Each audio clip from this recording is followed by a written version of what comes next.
Anderson. Thank you for joining me today. We're going to spend some time looking first at a local ministry that you're going to, I think, really appreciate, Healing Hands Ministries. We'll talk more about that in just a minute. Next hour, Luke Goodrich will be with us. And Luke Goodrich, I should say, is an individual that has been involved in a lot of these religious liberty cases. If you are familiar with the Little Sisters of the Poor, Hobby Lobby, and a variety of others, he'll be with us as we talk about that as well. But, of course, last night was an election night, and it looks like most of the statewide propositions passed. Big question on proposition number 1, but the one that many people say was most important was proposition number 4, which would prohibit the imposition of an individual income tax. It was something that was put forward by our good friend Jeff Leach, and he's been in studio talking about that in the past. But there was this massive misinformation, maybe even disinformation campaign that was launched by the teachers' unions and a number of others, confusing people. But it didn't seem to work.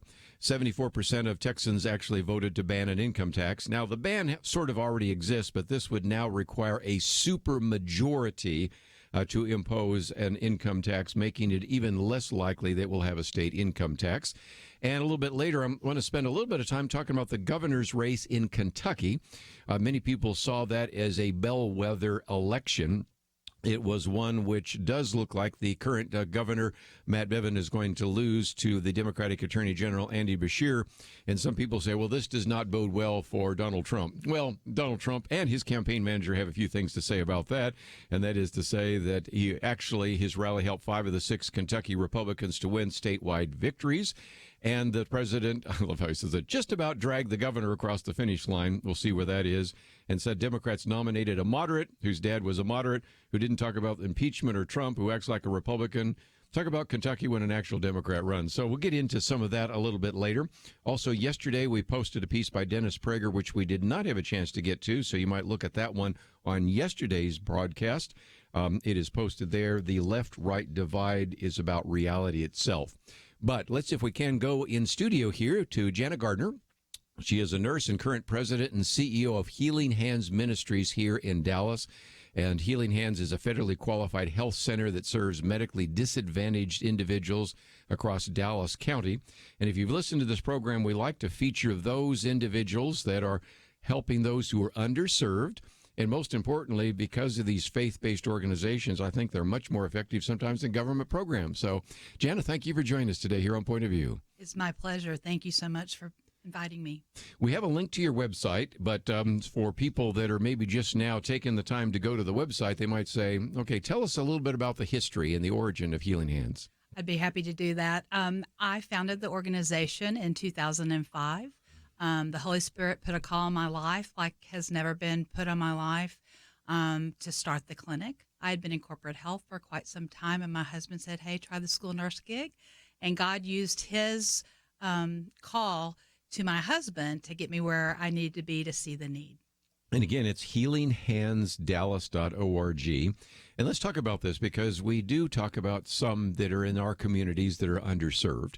And so you deal with medical, dental, and a variety of different things. But talk about how you actually implement some of that. Yes, so we provide primary care services because we're a patient-centered medical home that includes medical care, dental, OB, pediatrics, as well as behavioral health. And so because we're a faith-based organization and the Lord is who we serve, we're a pro-life organization. So we do everything that we can in our OB clinic to avoid any sort of discussion or alternative to life. Yeah. And again, you do everything from providing, flu shots to all sorts of pap smears and things like that. Talk about the whole range of what you Absolutely. Provide. So we provide pap smears. We provide all sorts of immunizations, including flu shots. We provide the type of care to those folks that have never had it. In the area of Vickery Meadow, where one of our clinics is located, is a high density of refugees that have been settled there. And so we really feel like the Lord allowed us to be called there because we couldn't go to the nations quick enough, so he sent them to us. Yes. Well, we've certainly talked about some of the things happening in Vickery over the past and some of the programs we've done, but let's talk about that for just a minute, the kind of people there. Some of them probably don't speak English very well. They maybe have come from third world countries. Sometimes when they have somebody knock at the door, they wonder if it's the police or something like that. So you really have some significant barriers to overcome just to try to provide health care, don't you? Yes, we do. There are approximately 60 languages that are spoken in Vickery Meadow. We provide a language line service, and we just got our first report. We've just renewed our contract, and there were 38 languages that were spoken in our clinics in the month of September. So it's really a joy to be able to provide that quality of care. It's very important to have a medically served interpreter to be able to share that information so that we know that that's accurate and not a family member that just has a small understanding of healthcare. The other thing that we've done is that we've hired what we call care navigators. Mm-hmm. And those are men and women of peace that we've gone out and gotten to know within the neighborhood that are already trusted individuals that allow us to provide culturally competent care while still staying true to our Christian values. Well, again, that's a very key issue because, as you well are aware, different languages, different cultures, the trust issue, very important in some of that. And the question I guess I'm going to have, and we'll probably talk about this after the break a little bit more, is how people can get involved, because this is an opportunity for example, people that want to give to this ministry, people that want to participate in this. I oftentimes say, if you got a young person, a child or a grandchild that has to have some service hours, isn't there some ways in which they can participate with you? Absolutely. So the easiest part is to go to healinghandsdallas.org and click on the donate button to provide donations that help to provide health care to our patients. But more importantly, we feel like it's important to engage the community with volunteers. That can be done by calling 214-221-0855, extension 131, and we can get you connected to the right person. But on our website, it actually talks about volunteer opportunities. You can click on the tab, and Adrienne Logan will be able to help you. Let's take a break, and when we come back, we'll get into a little bit more detail. But again, we have on our website, pointofview.net. If you're driving right now, haven't had a chance to write that down, it's right there. It's healinghandsdallas.org. First of all, there is a very good kind of 1-minute video with you kind of giving an overview. And then there's one on Healing Hands 10th anniversary, which is almost 7 minutes long. So those are some videos, first of all, you can watch. And then you'll notice there's a little button that says share. So you could actually click that, put it on your Facebook page, your Twitter page, and educate some others, or send it to someone.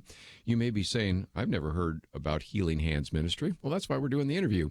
And maybe you want to pass that on to your church or your pastor, or maybe a young person that would like to volunteer, or you'd just like to encourage people to be involved. Maybe you know some people in the medical field that can give some time. So we have a whole section of material which we'll come back and talk about in terms of patients and employment and volunteer opportunities and all sorts of events. Of course, there was the banquet that you had back in May.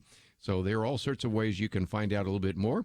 And Janna Gardner is with us, and she is with, again, Healing Hands Ministry, an organization that, if nothing else, provides great opportunities to minister to some of the health needs of individuals, some of whom are underserved, some who are refugees, some that perhaps have never had a checkup, never had a flu shot, and that's just a great opportunity to hear from them.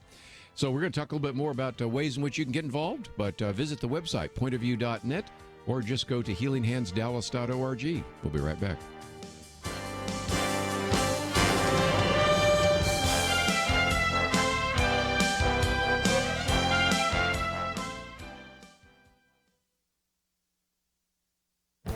This is Viewpoints with Kerby Anderson. We love our smartphones, but many of us wonder if they are controlling our lives in ways that may not be healthy. Markham Reed responds to this question in his commentary in Time magazine. You ask, should I ditch my smartphone? He rehearses much of the evidence I've discussed in previous commentaries. Dr. Brian Premack, professor of medicine at the University of Pittsburgh, explains how the little wobble of the emoticon or the A-flat ding that stimulated the brain's reward centers, these are designed to maximize people's desire to stay on their devices. Add to that the fact that there are teams of engineers and designers whose ultimate goal is to design games and apps that will keep you glued to your device.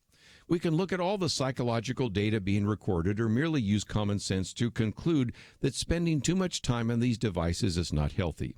It shows up in decreased attention spans, increased anxiety and stress, and a general erosion of well-being. Too much time on social media leads to a feeling of FOMO, fear of missing out.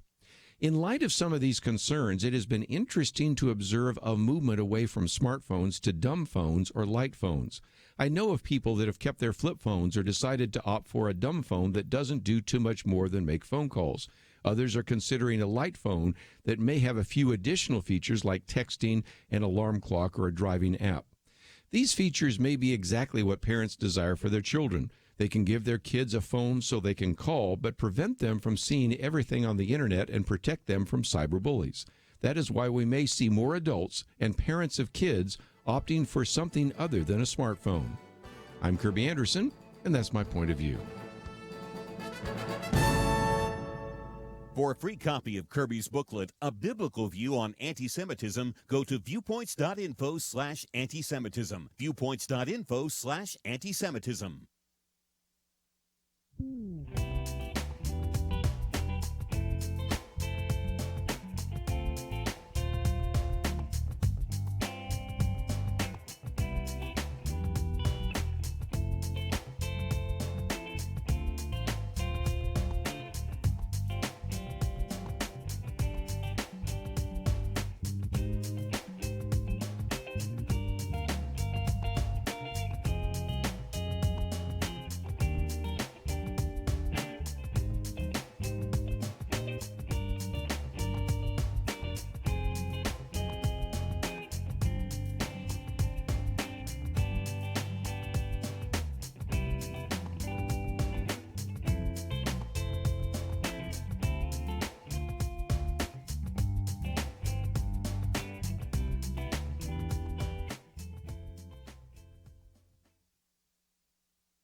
You're listening to Point of View, your listener-supported source for truth. Focus for a few more minutes is Healing Hands Ministries, which is a federally qualified health center that serves medically disadvantaged individuals across Dallas County with medical, dental, OB, pediatric, and behavioral health services. And we're going to talk about another one having to do with optometry, I think it is, and we'll get into that in just a minute.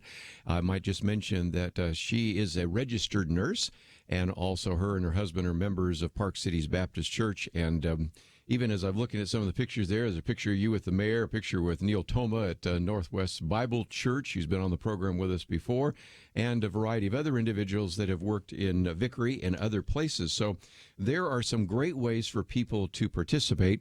But take us through a kind of a typical day. I know there's probably no such thing as a typical day, but a patient comes in or you reach a patient and help them come in. Kind of what takes place in that regard? So a lot of times we're approached by word of mouth because of the type of quality of care we provide.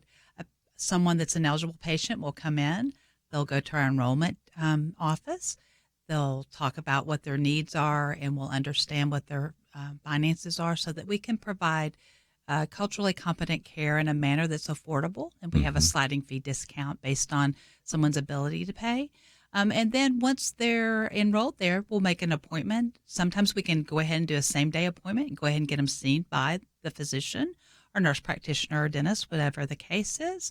And then the patient, just like you would go to your doctor, so you see your physician, you have a headache, they find out you maybe need a little more work, so there's a referral for imaging, you get some medication to help you with the pain, and then a follow-up appointment scheduled, and then possibly an MRI or some other type of diagnostic. Yes. And I'm just thinking that especially since we're talking about refugees and those that have come from other countries, probably key for some of the doctors to know some of these diseases that you don't necessarily always run into here in the United States. We've talked with some that have worked in Liberia and other places, come back here, and they are much more experienced in that because they've seen some things. I think of the kind of diseases my grandfather as a doctor used to see that nobody even sees anymore because we've been able in modern medicine to cure some of those or at least significantly treat them. But it seems to me that that's probably a real challenge for some of the doctors and the nurse practitioners. Well, you are correct. However, what we do is that we do some engagement with our providers when they start to make sure that not only they understand modern day medicine and the diseases that we see in the U.S., but also tropical illnesses that are isolated in the different regions of the country of the people we serve. One of the other key things that we've had to do is teach our refugees what an appointment is. We take that very much for for granted, that we know what an appointment is and what time we need to be there. And so they're used to just dropping in and being seen. And so we've had to work with them through our care navigation program to help educate them in that All regard. the kind of challenges you would never thought about in terms of typical medicine. But again, you have some great stories here I might mention as well when you click on the patients, because they give some great stories. And of course, you have some of those on the website. And again, one of my assignments for those of you listening right now is to maybe watch one or two of those videos. There's one that'll just only take you 1 minute or a little more than that, but not too long. And then another one that is almost 7 minutes. It kind of gives you a complete overview. And I would encourage you to take the time to watch those and then pass them on, because even as you're listening right now, you may know somebody in your church. You may know somebody that's in the medical profession that would like to volunteer some time and things of that nature. So speak to that for just a minute, because a lot of people wonder, how can I get involved? I'm really grateful for what you're doing, but is there something I can do in my church? Is there somebody that is a professional in our church can do to help you out? Well, we're always looking for individuals that are highly skilled to actually be interested in a board position. We need people that have not only treasure, but time and talent to offer us. And so that's always helpful for us to be able to guide the organization in a professional manner to execute our mission and vision.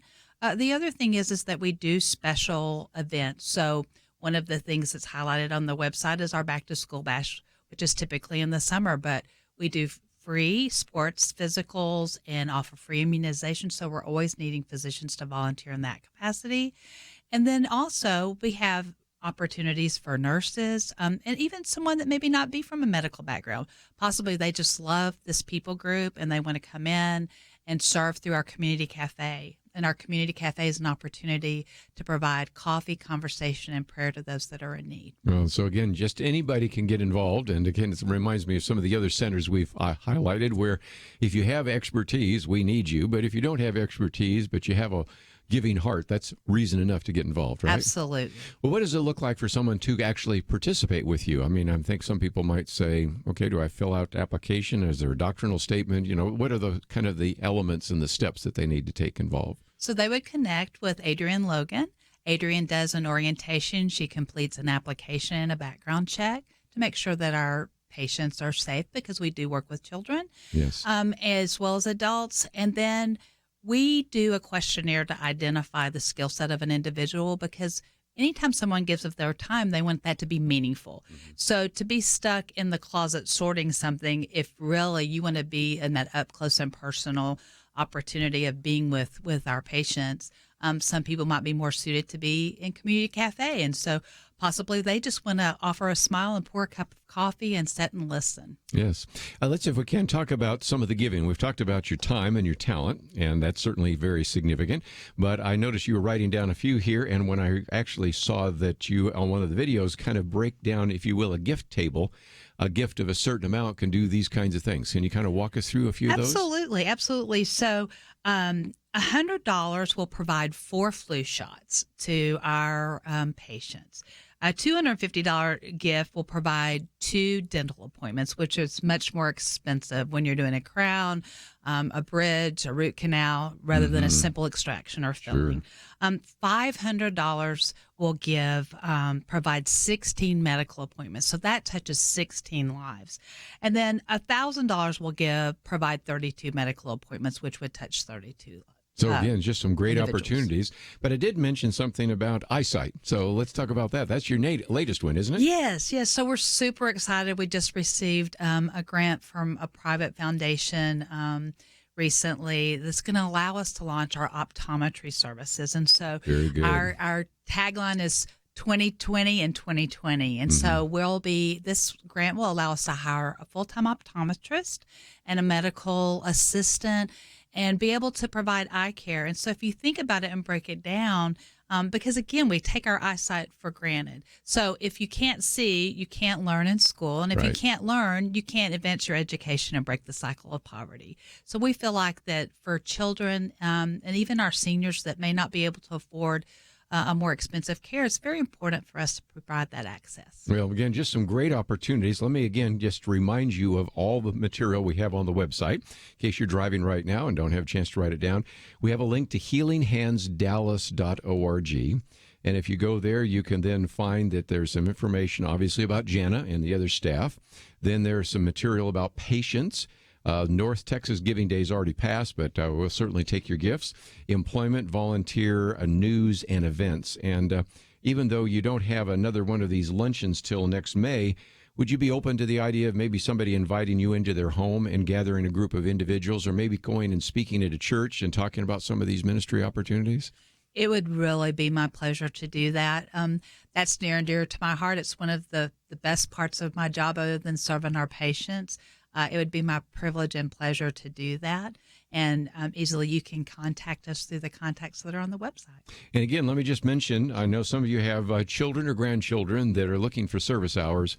This is a perfect place, right? It is a perfect place. In fact, one of our board members has a son that's working on his service hours, and he's going to paint our brand new optometry room over the Thanksgiving holiday. So there you go. So if you want to grab a paintbrush, there's an opportunity for you as well. So again, let's give your phone number one more time, because there's just a great opportunity for people to go to healinghandsdallas.org. But what's the phone number?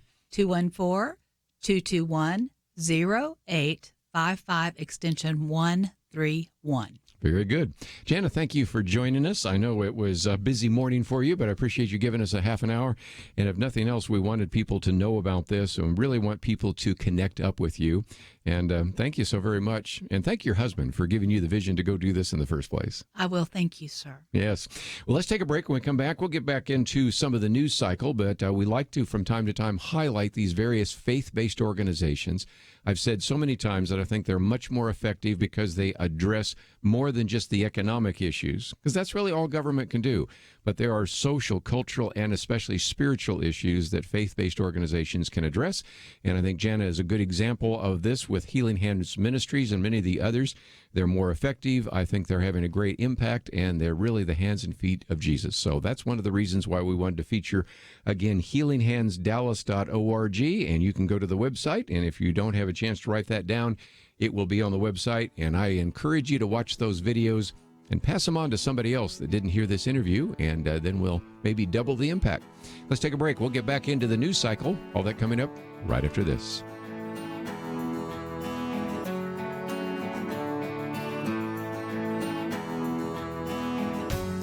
When you gift a point of view, does it make a difference? Jeremy Dyes would tell you that it does. He grew up listening to Point of View in the back seat of his mom's car, and it helped to shape his thinking. I had parents that were able to sit across from me at the dinner table after we listened to Marlon Maddox and Kerby Anderson years ago and think through what the scriptures say about these issues of current significance in our lives. That's only possible because Point of View has come along and ministered into my life and made me who I am today. And here I am today defending religious liberty, partly because Marlon Maddox and Penn Dexter and Kerby Anderson were the ones that were pushing me towards all that. They taught me how to think through these issues. They didn't tell me what to think. They taught me how to think. Each gift you give will change lives. Not every Point of View listener will become a Jeremy, but if they listen for very long, they will be changed. And that will change how they impact and affect the lives of the people around them. So make that decision to change a life today. Join the Truth Team and boldly stand for truth in a world of lies, distortion, and information manipulation. Go to pointofview.net or call 1-800-347-5151. That's 1-800-347-5151. Point of View will continue after this.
You are listening to Point of View. The opinions expressed on Point of View do not necessarily reflect the views of the management or staff of this station. And now, here again is Kerby Anderson. Back once again, let's get into the news cycle. And then just as a program note, about a half an hour from now, we're going to be talking with Luke Goodrich. And he is the author of the book Free to Believe, The Battle Over Religious Liberty in America. And they, of course, have represented Little Sisters of the Poor, Hobby Lobby, even Hosanna Tabor and some of the other cases, including one of Julia Ward, which is something that is part of the commentary that he wrote today, just came out today, Will Gay Rights Trump Religious Freedom? So we'll be talking about religious freedom with a different organization. Oftentimes we spend time talking with our good friends at First Liberty, and they'll be with us on the roundtable on Friday. But these are a couple of other key cases, and I think just once again illustrate that every time we turn around, religious liberty cases surface. And I'm going to talk with Luke about this because I'm going to remind him that when we first started talking about with Kelly Shackelford, almost a decade and a half ago, that we might want to do kind of a Friday feature on religious liberty. At a time, I thought, are we going to have enough to cover every week? Probably, but not sure. We could do one every day because of all the things that have developed. And so there is room for more than just First Liberty, Alliance Defending Freedom, Liberty Counsel, Pacific Justice Institute, or in this case, the Becket Fund for Religious Liberty to address these issues. So some very important topics that we will be getting into. And I thought for a minute, let me revise and add to some of the material I mentioned at the top of the hour just before we talk with Janna Gardner. And that is last night, of course, those of you in the state of Texas certainly had an opportunity to vote for the various propositions. And that always is kind of interesting because most people haven't researched them. And even in the elevator, I was suggesting that they might want to approve most of them, but might have some questions about 2, 6, and 8. And then some people saying, oh, you're trying to influence the vote. And I thought, oh, boy, I don't want to get impeached here. You're going to get impeached if you're trying to influence the vote. I'm kidding. But nevertheless, perhaps the most important of the propositions last night that you may have voted for is Proposition 4. And that was put forward by Representative Jeff Leach, who's been on the program with us many times before. And it was a proposition that would prohibit the imposition of an individual state income tax on Texans. And that provision sort of already exists. It's kind of what's called the Bullock Amendment, but this would change it dramatically and thus require a supermajority, 2/3, to actually implement this. So it just, I think, even more so protects us from the possibility of somebody saying we need a state income tax, and so let's just pass this in the next legislative session. So that, I thought, was helpful. But our friends at Texas Minute also point out that there was a massive misinformation campaign launched by a number of leaders in the Democrat Party, some of the teachers' unions, some of the state's and establishment newspapers, which seemed to be really aimed at confusing voters and even maybe lying about the proposition. There is just this desire on the part of many people that want to spend your money in the state of Texas to try to find ways to increase your taxes, as if we aren't paying enough in property tax and sales tax and everything else. They want to also, of course, have an income tax. And even though that was a disinformation or misinformation campaign, the latest statistics from the Secretary of State, 74.96%, it's going to be about 75% or 3/4 of all Texans voted to ban an income tax. I think that was a pretty good deal. And so I just thought I'd mention that, and that's about as much as we'll do talking about some of the propositions until maybe the next election cycle. Let me just mention, though, that a lot of people weren't really looking at votes in Texas or even the governor's race in Mississippi. Almost everybody was focusing on the governor's race in Kentucky, because what happens during an off-election year are those individuals that want to confirm that the president will be reelected or the senators will be reelected, or those who want to argue that everybody is vulnerable. They tend to look at some of these elections and see these as bellwether elections. The reality is almost never is that the case. It is a good example, and we were talking about this off the air, of when people say, well, the stock market went down and then they give you a reason. They don't know why the stock market went down half the time. The stock market went up today because of, and we don't know. We always want certainty, and especially if you're trying to get your team to win. I knew that whether Matt Bevin was elected or reelected, we're going to hear Republicans on one side, Democrats on the other side make a big deal about this. And, of course, right now you're hearing, because it looks like the Attorney General, who's a Democrat, Andy Beshear, looks like he has defeated the Governor, Matt Bevin, that this is evidence of the fact that Donald Trump is in trouble because the Republican governor in Kentucky lost last night. Well, first of all, I don't think those two are connected at all. And I would have to say that some of the people in the Trump campaign also do not believe they're connected. You have some of the tweets that have come out from the campaign manager, really the re-election campaign manager, Brad Perscale, who first of all posted this tweet. President Trump's rally helped 5 of 6 Kentucky Republicans win clear statewide victories, including Attorney General-elect Daniel Cameron, who will be the first black attorney general in Kentucky history and the first Republican to hold the office since 1948. Then went on to say the president just about dragged Governor Matt Bevin across the finish line, helping him to run stronger than expected in what turned into a very close race at the end. The final outcome remains to be seen. I don't know if it's going to be close enough for a recount, but you know what you know, and we can see how that plays out in the next few hours. But then a little bit later, he said the networks are already full of, and I won't use that word on the air, with Kentucky. He says the Democrats nominated a moderate whose dad was a moderate, who didn't talk about impeachment or Trump, and who acts like a Republican. And then he says, talk about Kentucky when an actual Democrat runs. And then you have a number of other people that are talking about the rally that was actually held by Donald Trump to help some of the Republicans there. So I think people try too often to read the tea leaves of one local election, one statewide election, and extrapolate that to the national election. Very rarely are even statewide elections or congressional elections necessarily indicative of what happens in the future. Maybe one exception that comes to mind is in 1992. At that time, Newt Gingrich actually tried to nationalize the congressional election by putting together a contract with America and, in a sense, tried to make that kind of, if you will, national vote. And I should say 1994, excuse me. But in 1994, really tried to turn that into a national election and, in some respects, was successful in doing so. But at the same time, most of these elections in local congressional districts, senatorial districts, even a statewide election of a governor, they are in many cases not connected necessarily to what's going to happen a year from now. But if nothing else, it gives some aid and comfort right now to some of the people that are convinced that Donald Trump's on the ropes because, after all, they were able to elect a Democrat governor in the state of Kentucky. Just before we take a break, though, one of the articles we posted yesterday is by Dennis Prager, who was in studio with us recently. And the title of it, and you can find it under the Monday, or no, I guess it'd be under the Tuesday point of view surfaced material, is The Left-Right Divide is About Reality Itself.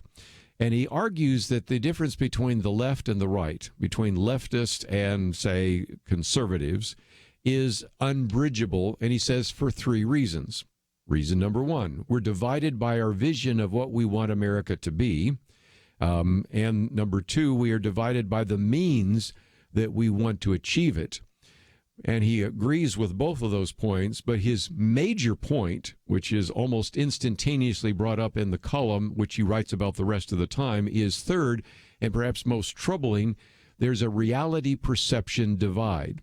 And he gives some examples of statements he made when he was on with Bill Maher, Real Time with Bill Maher. And he makes a number of really, I think, common sense statements. And every time he made the statements, he was booed. Here are just a couple. He said, I said that there are, of course, racists in the United States of America, but still the United States is the least racist, multi-ethnic, multiracial country in the world. It's pretty much of a fact, but of course he's booed for that. He said the United States military has brought so much liberty to the world it deserves a Nobel Peace Prize. Well, that's a little bit of an overstatement. Of course, you got that one booed for sure. He talked about it turned out that the Russian-Trump campaign collusion never happened. He was booed for that. I said that the Trump-Ukrainian president phone transcript did not show a quid pro quo. Not only was he booed, but one of the panelists actually said it showed extortion, which is like, really? It really doesn't. When he mentioned that John Brennan, the former CIA director, voted communist, the best he got was Bill Maher sarcastically saying, I didn't know Mao was ever on the ballot. But it's very true that John Brennan, a former CIA director, actually admitted that he did vote for the Communist Party USA candidate Gus Hull in 1976. I mean, just factual statements, and he was booed for every one of those, which is kind of why he says maybe the divide is unbridgeable. We'll be right back.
Now, back to Point of View, your listener-supported source for truth. Back for a few more minutes. Let me just mention at the top of the hour, Luke Goodrich will be with us. We talk about his book, Free to Believe, The Battle Over Religious Liberty in America. And on Monday, I wanted to talk about what happened to this Mormon couple that were killed, and we'll get into that. But at the time, Donald Trump was offering that the government of the United States might help Mexico. Of course, yesterday he even accused Mexico of not doing enough to fight the drug cartels. And a very good piece that has come out now in the Wall Street Journal about that. So let's get into it in more detail.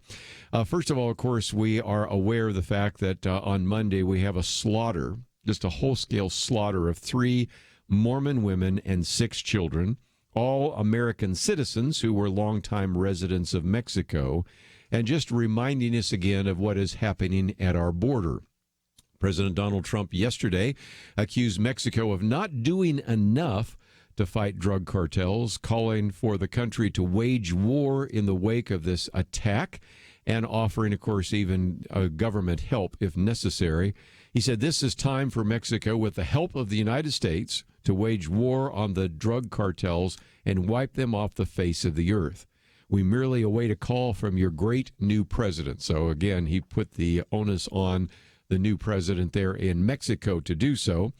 It said much earlier in another tweet, I thought I'd read that one too, a wonderful family and friends from Utah got caught between two vicious drug cartels who were shooting at each other, with the result being many great American people killed, including young children and some missing. If America needs or requests help in cleaning out these monsters, the United States stands ready, willing, and able to get involved and to do the job quickly and effectively. The great new president of Mexico has made this a big issue, but the cartels have become so large and powerful that you sometimes need an army to defeat an army. And that's the problem. Let's face it.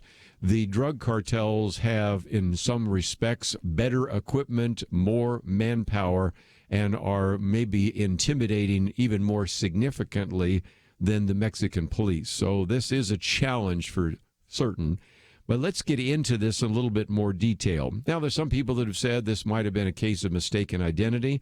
I think it could also have just been a warning from the drug cartels, especially to Mexican officials, that guess what? We're in charge. But let's see if I can, just real quickly before we run out of time, read from the very good editorial called The Cartelization of Mexico. And they say the slaughter Monday of 3 Mormon women and 6 children, all American citizens, bring home a cruel reality of Americans' neighbor to the south. Drug gangs control large swaths of the country, and the government in Mexico City is too often overwhelmed by criminal firepower and money. Women and men were attacked by gunmen as they traveled in SUVs in the northern state of Sonora in broad daylight. As I pointed out, Mexican officials said that it could have been a case of mistaken identity. But according to the survivors, some of whom hid in nearby woods, one of the women was shot outside of her vehicle with her hands up. It seems more likely, they conclude, that these were maybe a warning shot, literally, from the drug cartels to everyone in the region, and especially to Mexican officials, that the gangs are in charge. As they point out, the details of the murders are shocking, but the truth is this such mayhem is almost an everyday occurrence in Mexico. One paper says that homicides reached a new high, can you believe this, of 36,000 in 2018. And this year, murders have averaged 90 a day. I mean, this is just out of control. And we're talking, in this case, about the border states of Sonora and Chihuahua, which are crucial to the cartels because of their access to the United States and its giant, if you will, American market for illegal drugs. Killings of police in Sonora have doubled this year to about 20. And so you can see that everybody is threatened, from the police all the way down to unarmed Mexican citizens and even American citizens. The editorial goes on to say that the gangs are ruthless and will murder anyone who interferes with their families. Last month, some 35 Mexican police and National Guard troops were forced to release the drug lord Ovidio Guzman after they were surrounded and outgunned by cartel forces. He is the source, or son, I should say, of Joaquin El Chapo Guzman, who's now in an American prison. Senator Ben Sass, been on the program with us before, senator from Nebraska, said the hard truth is that Mexico is dangerously close to being a failed state. You think? Probably the case. And so this is a very significant challenge indeed. We can go on to all of the different reasons for that, but I do applaud the Wall Street Journal for pointing this out. We in America are at least partially guilty. Now, again, the cartels are guilty for pulling the trigger, but the rise of the cartels, the violence, and the drug traffic goes back to this point. They could say, quote, Americans should also acknowledge their role in their drug habit played in this, fueling this wanton violence. One report says the Americans spent almost $150 billion in 2016 on cocaine, heroin, meth, and marijuana, as well as synthetic opioids like fentanyl, which are compounding the problem. Most of this comes across the Mexican border, and the money from drug sales allows the cartels to bribe law enforcement in both countries. Again, they point out that we're a long way from Nancy Reagan's campaign of just say no to drugs. Now elite and entertainment culture sends a message that drug use is a victimless habit, even glamorous. There's more social stigma in the United States against cigarettes than against cocaine or marijuana. Young people get the message, and rising drug demands feeds the cartels. Again, place the blame where it belongs. The cartels pulling the trigger are the ones that are guilty. But I have to say that if we really want to be honest, and I think we need to be honest, we are sometimes, as a country, accessory to all of that. If our drug habits decreased by 50%, for example, a lot of this simply would not even be taking place. But there is too much money to make, and there is too much criminal activity for sometimes even the entire country of Mexico to control. And so we'll see what indeed President Donald Trump is really offering, whether or not the president of Mexico will accept that, and whether it will make a difference. But it brings me back to one of the booklets we've produced in the past on drug use, which reminds us that certainly one aspect of dealing with the drug problem is to have drug interdiction, drug enforcement, as well as to have drug tests and to call on individuals not to use drugs, and to even come back to the Nancy Reagan campaign of just say no. Those are all solutions to some of the things that surfaced in our minds this week as we saw this innocent family being gunned down by the cartel. And I'll just say in passing and not get into it in a lot of detail, it has been disturbing, to put it mildly, the way in which a couple of the mainstream press have recorded this by talking about the fact that they were just driving there on their own, or that they belong to this rather curious cult that believes in polygamy.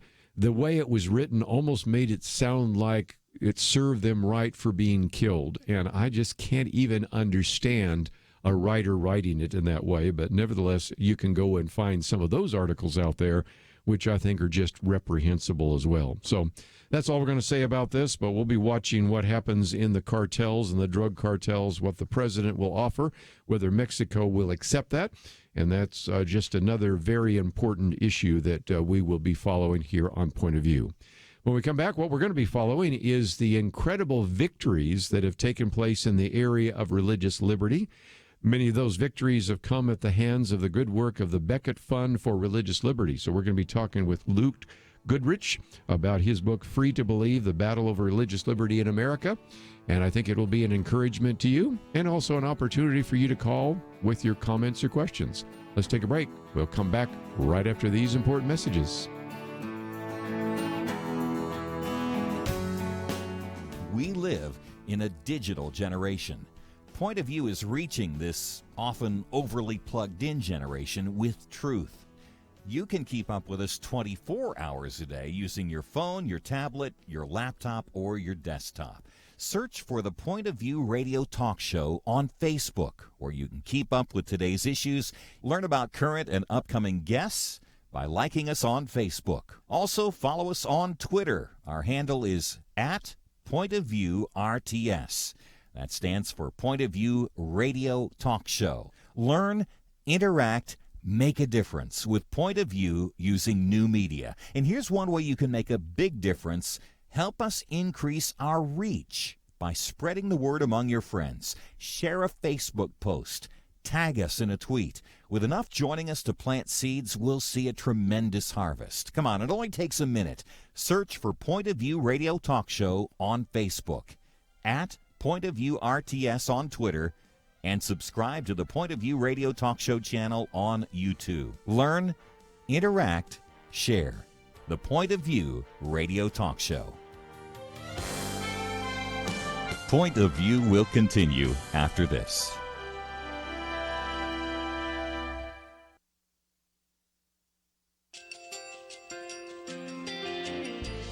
I just want to thank you so much for all the wonderful programming you have. You're just absolutely fantastic. I recently started listening to Point of View, and I really found it interesting because of the different subjects you cover. Thank you for that. I really appreciate everything that you do in keeping us informed.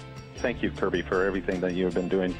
I appreciate all the work that you're doing, advocating for the Word of God. Thank you so much. Point of View, I think, is absolutely necessary because it's a Christian perspective, a biblical worldview perspective, and receive very current, up-to-date information about what is really going on, week to week in our culture, which is changing so rapidly, and yet it's morally sliding backwards. Yeah, first of all, I think y'all's program is wonderful, and enjoy it every day. I learn so much every time I listen to it. Point of View Radio Talk Show.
Hi, this is Kerby Anderson. You know, each day we take on the tough issues and provide a biblical perspective to them. The topics we cover are wide-ranging: apologetics, theology, prophecy, creation and evolution, intelligent design, marriage, family, child-rearing, the millennial generation, trends in society, politics, economics, business, religious liberty, the Constitution, public policy, foreign policy, military policy, tensions in the Middle East, abortion, homosexuality, pornography, sexual ethics, media, technology, history, and America's godly heritage. We talk about anything that affects your faith, your family, or your freedom. So don't go anywhere, because Point of View starts right now.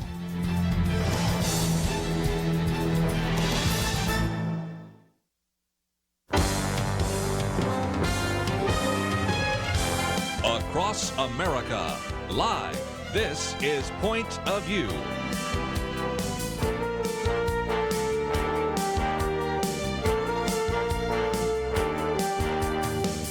And now, Kerby Anderson. Thank you for joining me today. We're going to be getting into the news cycle in the next hour, but I thought we would spend just a little bit of time talking about religious liberty, a topic we come back to time and time again, especially because on Fridays we almost always have either Kelly Shackelford or somebody from First Liberty talking about some of their religious liberty cases, but we also like to feature others that are involved in this case, and there are some very significant cases that over the years the Becket Fund for Religious Liberty have been involved with.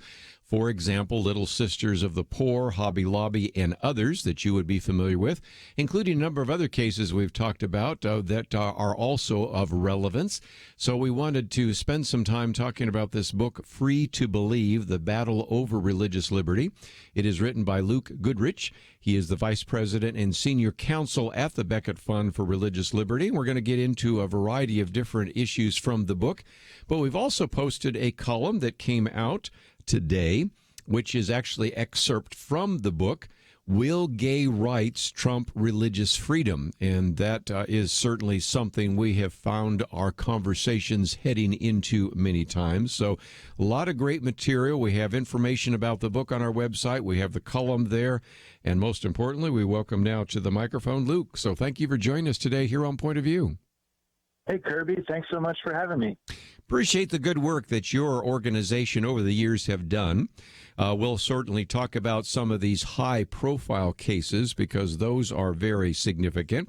We've also, of course, talked about the Hosanna Tabor Evangelical Lutheran Church case and a variety of others. So each one of these are important, and we'll kind of break those down. But speak to this issue of religious liberty for just a minute, because I remember, and this goes back, I guess, about a decade and a half, when Kelly Shackelford and I said, you know, maybe we ought to do kind of a weekly update on religious liberty.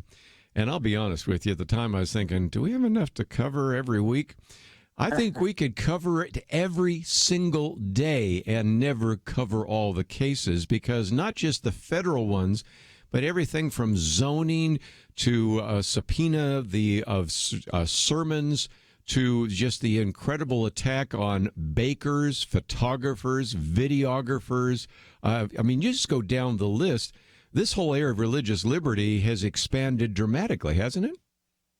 Absolutely. I'm sure you and Kelly have had plenty to talk about over the years, and I've had the privilege at Becket for over a decade now of standing shoulder to shoulder with people of faith, and with the Little Sisters of the Poor, and with the Green family of Hobby Lobby, as we've taken their cases up to the Supreme Court, and they've stood up to the government and said, we will not compromise on our conscience.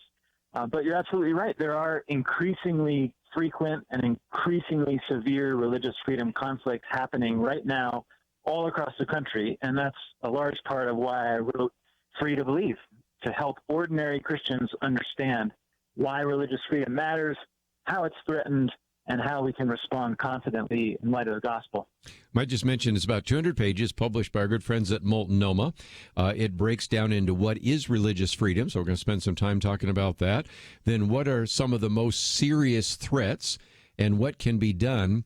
But since you mentioned those two real quickly, we've had a chance over the years to have David Green in studio. Of course, had Steve Green. We've, matter of fact, had Steve Green's daughter, who's been part of our Millennial Roundtable. So I sort of know the Green family pretty well. because of the Hobby Lobby case, and I know enough about the Little Sisters of the Poor. These aren't exactly what you would identify as highly litigious people, but they finally got their backs against the wall and had to depend on the work that you did in order to defend themselves in the highest court of the land. That's right. I'm sure your listeners will remember, but the Green family and the Little Sisters of the Poor were facing multi-million-dollar fines from the IRS because during the Obama administration, the Department of Health and Human Services issued a new regulation, part of Obamacare, saying that many ministries and businesses across the country would have to use their own insurance plans to cover drugs that could cause an abortion. And so the Green family and the Little Sisters of the Poor were not willing to allow their business and ministry to be used to promote abortion. And so they told the IRS, we're not going to do it. And we had the privilege of taking their cases up to the Supreme Court and won those cases and got a great victory for religious freedom. Yes. And if nothing else, this is one of the reasons why I encourage you to support many of these religious liberty organizations, including the Becket Fund for Religious Liberty. And let's, if we can, get into your book, How Christians Get It Wrong. Because what does religious freedom matter? Ask 3 Christians, you might get 4 answers. I love that. And so this is an important issue because religious freedom is key to the founding of this country. And somehow, some of these justices on the Supreme Court, some of the judges in the federal court, and a whole lot of professors at various law schools don't seem to get it right. But it's also true that sometimes the Christians don't get it right either. That's right. I see Christians falling into a couple of different camps when it comes to religious freedom. One camp I call in the book the Pilgrims. And this is how I was raised. You know, you ask a pilgrim, why does religious freedom matter? And I think they would say, well, religious freedom matters because it's in the Constitution. And we are a Judeo-Christian nation, and it's vital to protect religious freedom, to preserve the heritage of our Judeo-Christian nation, and to make sure the door is open for the spread of the gospel. That's the view I was raised with. There's a lot of truth in that view, but I think biblically and theologically, there's religious freedom is more than just a legal issue or just a constitutional issue. It's a biblical issue of justice rooted in the nature of God and the nature of man. And so we can't reduce religious freedom just to a culture war issue or a legal issue for protecting ourselves. We need to go back to Scripture and understand why it matters from a biblical perspective, even before we address it from a constitutional perspective. When we come back from the break, I want to talk about some of the others, because another one is the martyrs, which are kind of just the opposite of pilgrims, and they kind of say, well, you know, we kind of just expect this, you know, that's kind of what we have to deal with. And frankly, that's kind of the mindset that a lot of Christians in other countries have to face there as well, because they don't have that means of actually bringing about a change. So I want to get into some of those ideas, but this is all part of a really good book, which I think would give you a great summary of this issue of religious liberty. And also, it brings us back to why it is so important.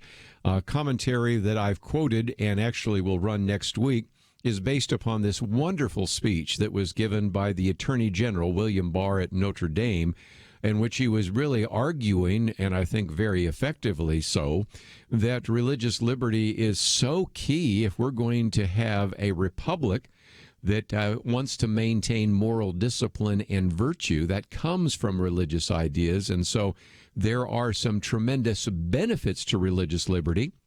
But, of course, if you look at the column that we've posted today by Luke Goodrich, Will Gay Rights Trump Religious Freedom? We have many in our society that say you're just using religious liberty so that you can discriminate, so that you can be bigoted, so that you can be intolerant.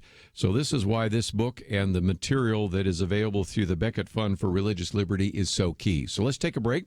We've talked about the pilgrims, we'll kind of talk about the martyrs, and then we'll get into some other aspects of this, how we get it wrong, how we get it right, and then we'll get into some of those really important cases which are key, many of which have been decided, others to be decided in the future. All that coming up right after this.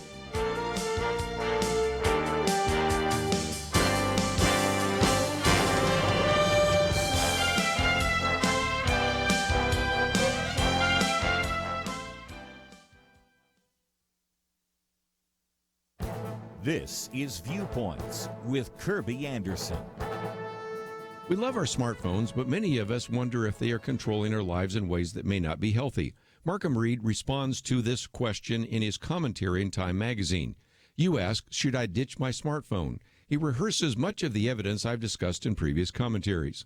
Dr. Brian Premack, professor of medicine at the University of Pittsburgh, explains how the little wobble of the emoticon or the A-flat ding that stimulated the brain's reward centers, these are designed to maximize people's desire to stay on their devices.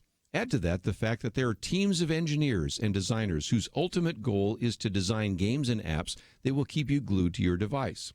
We can look at all the psychological data being recorded or merely use common sense to conclude that spending too much time on these devices is not healthy. It shows up in decreased attention spans, increased anxiety and stress, and a general erosion of well-being. Too much time on social media leads to a feeling of FOMO, fear of missing out. In light of some of these concerns, it has been interesting to observe a movement away from smartphones to dumb phones or light phones. I know of people that have kept their flip phones or decided to opt for a dumb phone that doesn't do too much more than make phone calls. Others are considering a light phone that may have a few additional features like texting, an alarm clock, or a driving app. These features may be exactly what parents desire for their children. They can give their kids a phone so they can call, but prevent them from seeing everything on the internet and protect them from cyberbullies. That is why we may see more adults and parents of kids opting for something other than a smartphone. I'm Kerby Anderson, and that's my point of view. For a free copy of Kerby's booklet, A Biblical View on Anti-Semitism, go to viewpoints.info/anti-Semitism. Viewpoints.info/anti-Semitism.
You're listening to Point of View, your listener-supported source for truth. Privileged to have with us today Luke Goodrich, and his book is entitled Free to Believe, The Battle Over Religious Liberty in America. You should be able to find it in your local bookstore, but we do have information about it as well, including information about the Becket Fund for Religious Liberty. We're going to talk about that a little bit later, so you can find that at our website, pointofview.net. And Luke, we were talking about the different approaches, and the first one, of course, were the pilgrims, but there are a couple of other ways in which Christians sometimes have approached this issue of religious liberty and in some respects get it wrong. Explain. That's right. So as Christians, the pilgrims kind of treat religious freedom as a political tool for protecting ourselves. Martyrs, as I call them in the book, kind of directly react against the pilgrims. They're folks who would say, hey, why are you elevating this culture war issue? We really have it good in America. There is no persecution here, and there's persecution overseas. But stop making a big fuss about religious freedom and just get on with more important issues like justice, social justice. And I think martyrs also get religious freedom wrong because, while Scripture does teach us to expect persecution and rejoice in the midst of it, it doesn't say that persecution or violation of religious freedom is a good thing, much less a luxury. Religious freedom is something we can abandon lightly. And then third category I talk about in the book, I call the beginners. And these are Christians who are just starting to wake up to the threats to religious freedom at hand. They may be afraid. They may wonder where to start. And that's really why I've written the book, Free to Believe, is to help all these various groups of Christians look beyond religious freedom as, a political tool or a purely legal issue and understand the roots of religious freedom in Scripture.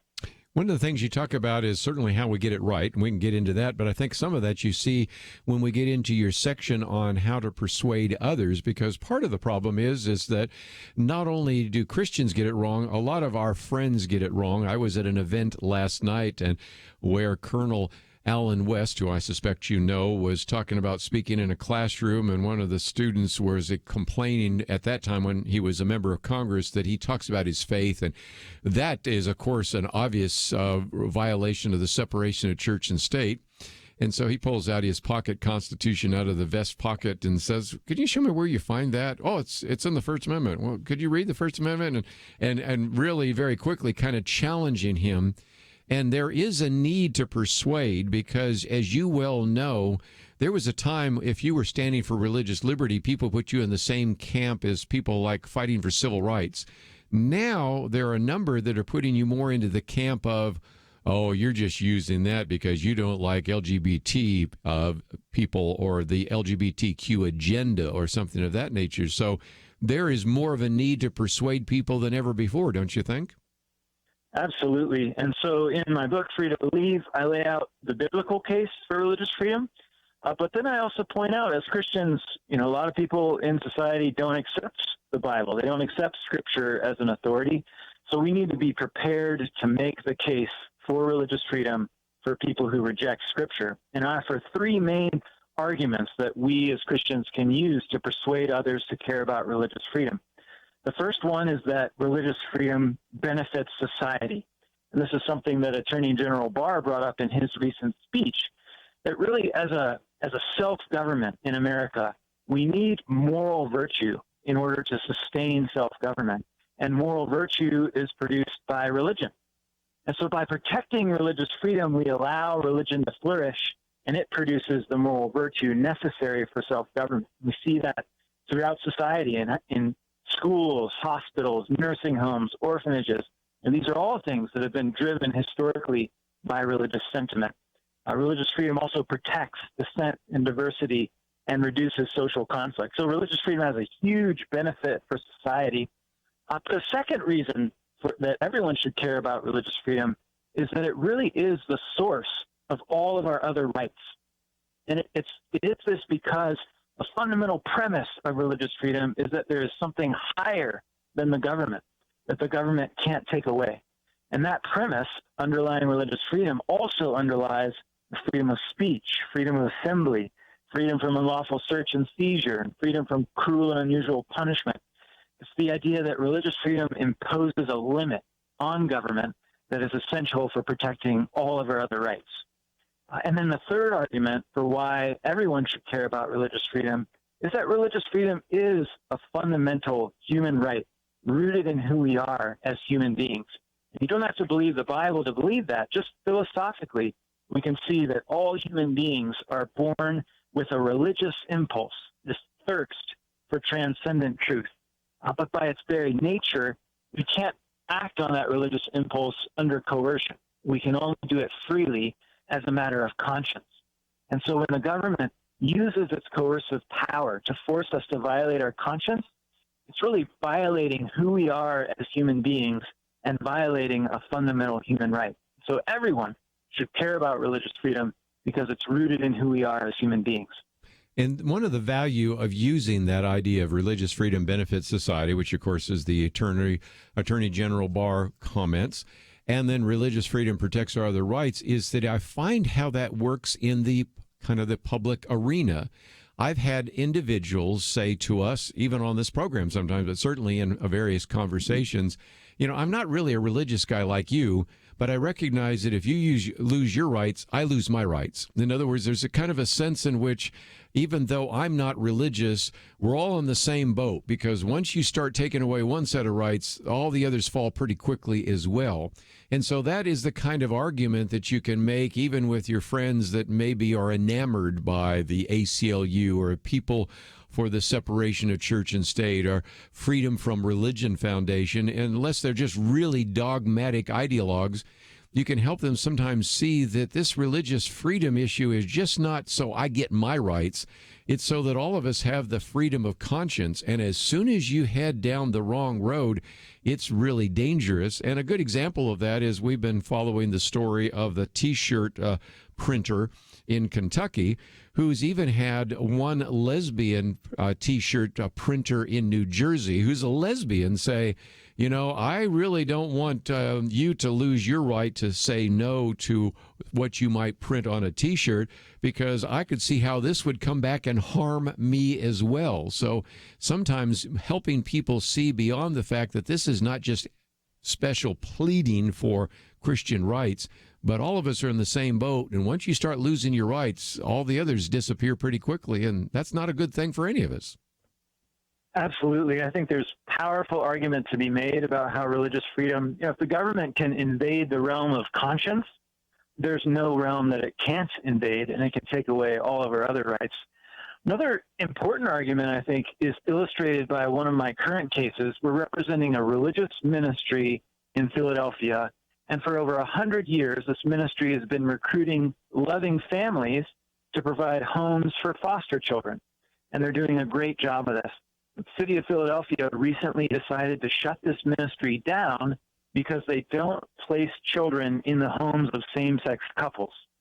Now, there are over 20 other foster care agencies in the city that do place children with same-sex couples, so there's no risk that same-sex couples are going to be cut off from doing foster care. It's just that the city of Philadelphia views these traditional religious beliefs about marriage as a form of bigotry, and it wants to shut them down. Now, it's important to make the constitutional case for why that's wrong and why that's unconstitutional, and we are doing that in court. But there's also a very important public case to be made, and that the people who are most harmed here, it's not just the religious ministry that's losing its religious freedom. It's the fact that there's a foster care crisis right now across the country and in the city of Philadelphia, and we need all hands on deck to provide loving families for these children in need. And when the government violates religious freedom, it's not only violating the conscience of this ministry, it's actually depriving children of loving homes.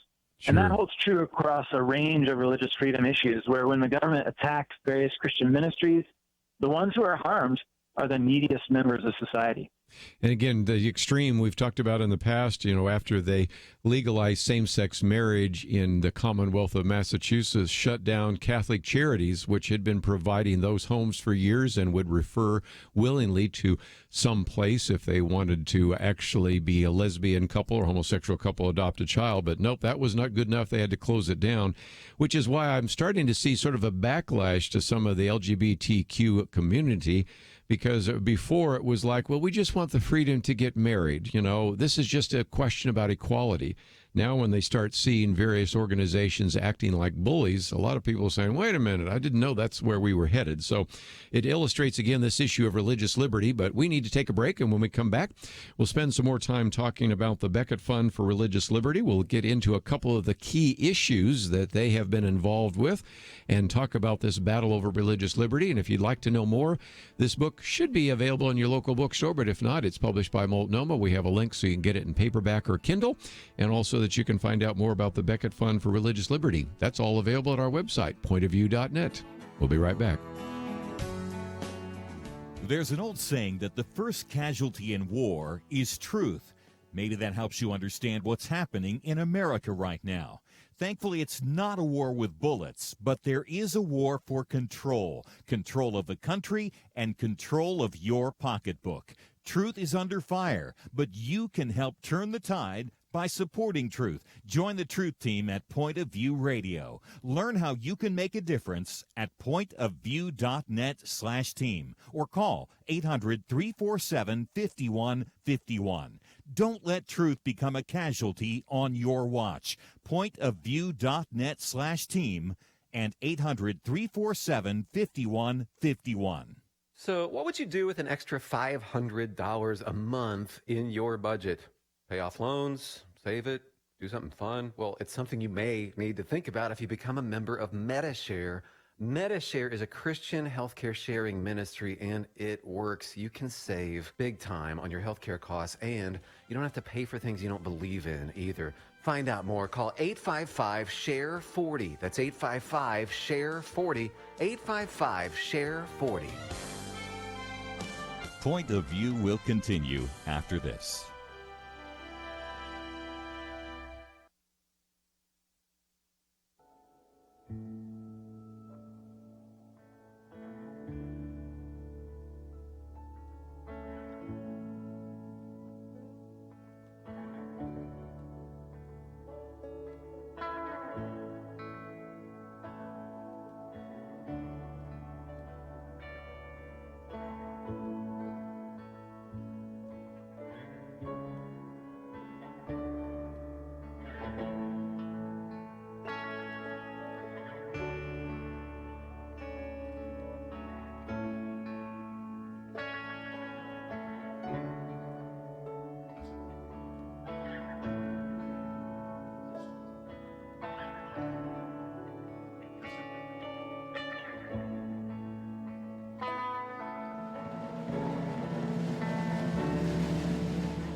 You are listening to Point of View.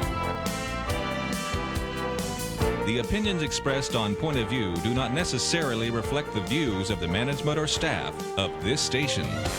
And now, here again is Kerby Anderson. Continue our conversation today as we talk about this book, Free to Believe, published by Multnomah. You can get it in hardback or in Kindle.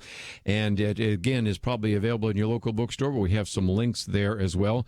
Luke Goodrich with us. And Luke, I thought maybe we'd get into some of the specific issues, one of which, of course, is the issue of abortion. Now, when people think about abortion, they tend to think of maybe the Hobby Lobby case, which you were involved with, the Little Sisters of the Poor. But you also remind us that we're talking about much more. We are talking about pharmacists, for example, that did not want to prescribe a morning after pill, a prostaglandin or something of that nature, and a variety of other cases. So what is at stake, and what really was at stake until the recent administration, was the attempt to use the force of government to cause people who had reasonable objections against abortion to be forced to use their resources, their insurance plan in some cases, or be forced to prescribe things for which they had a religious objection. Tell us more, if you might.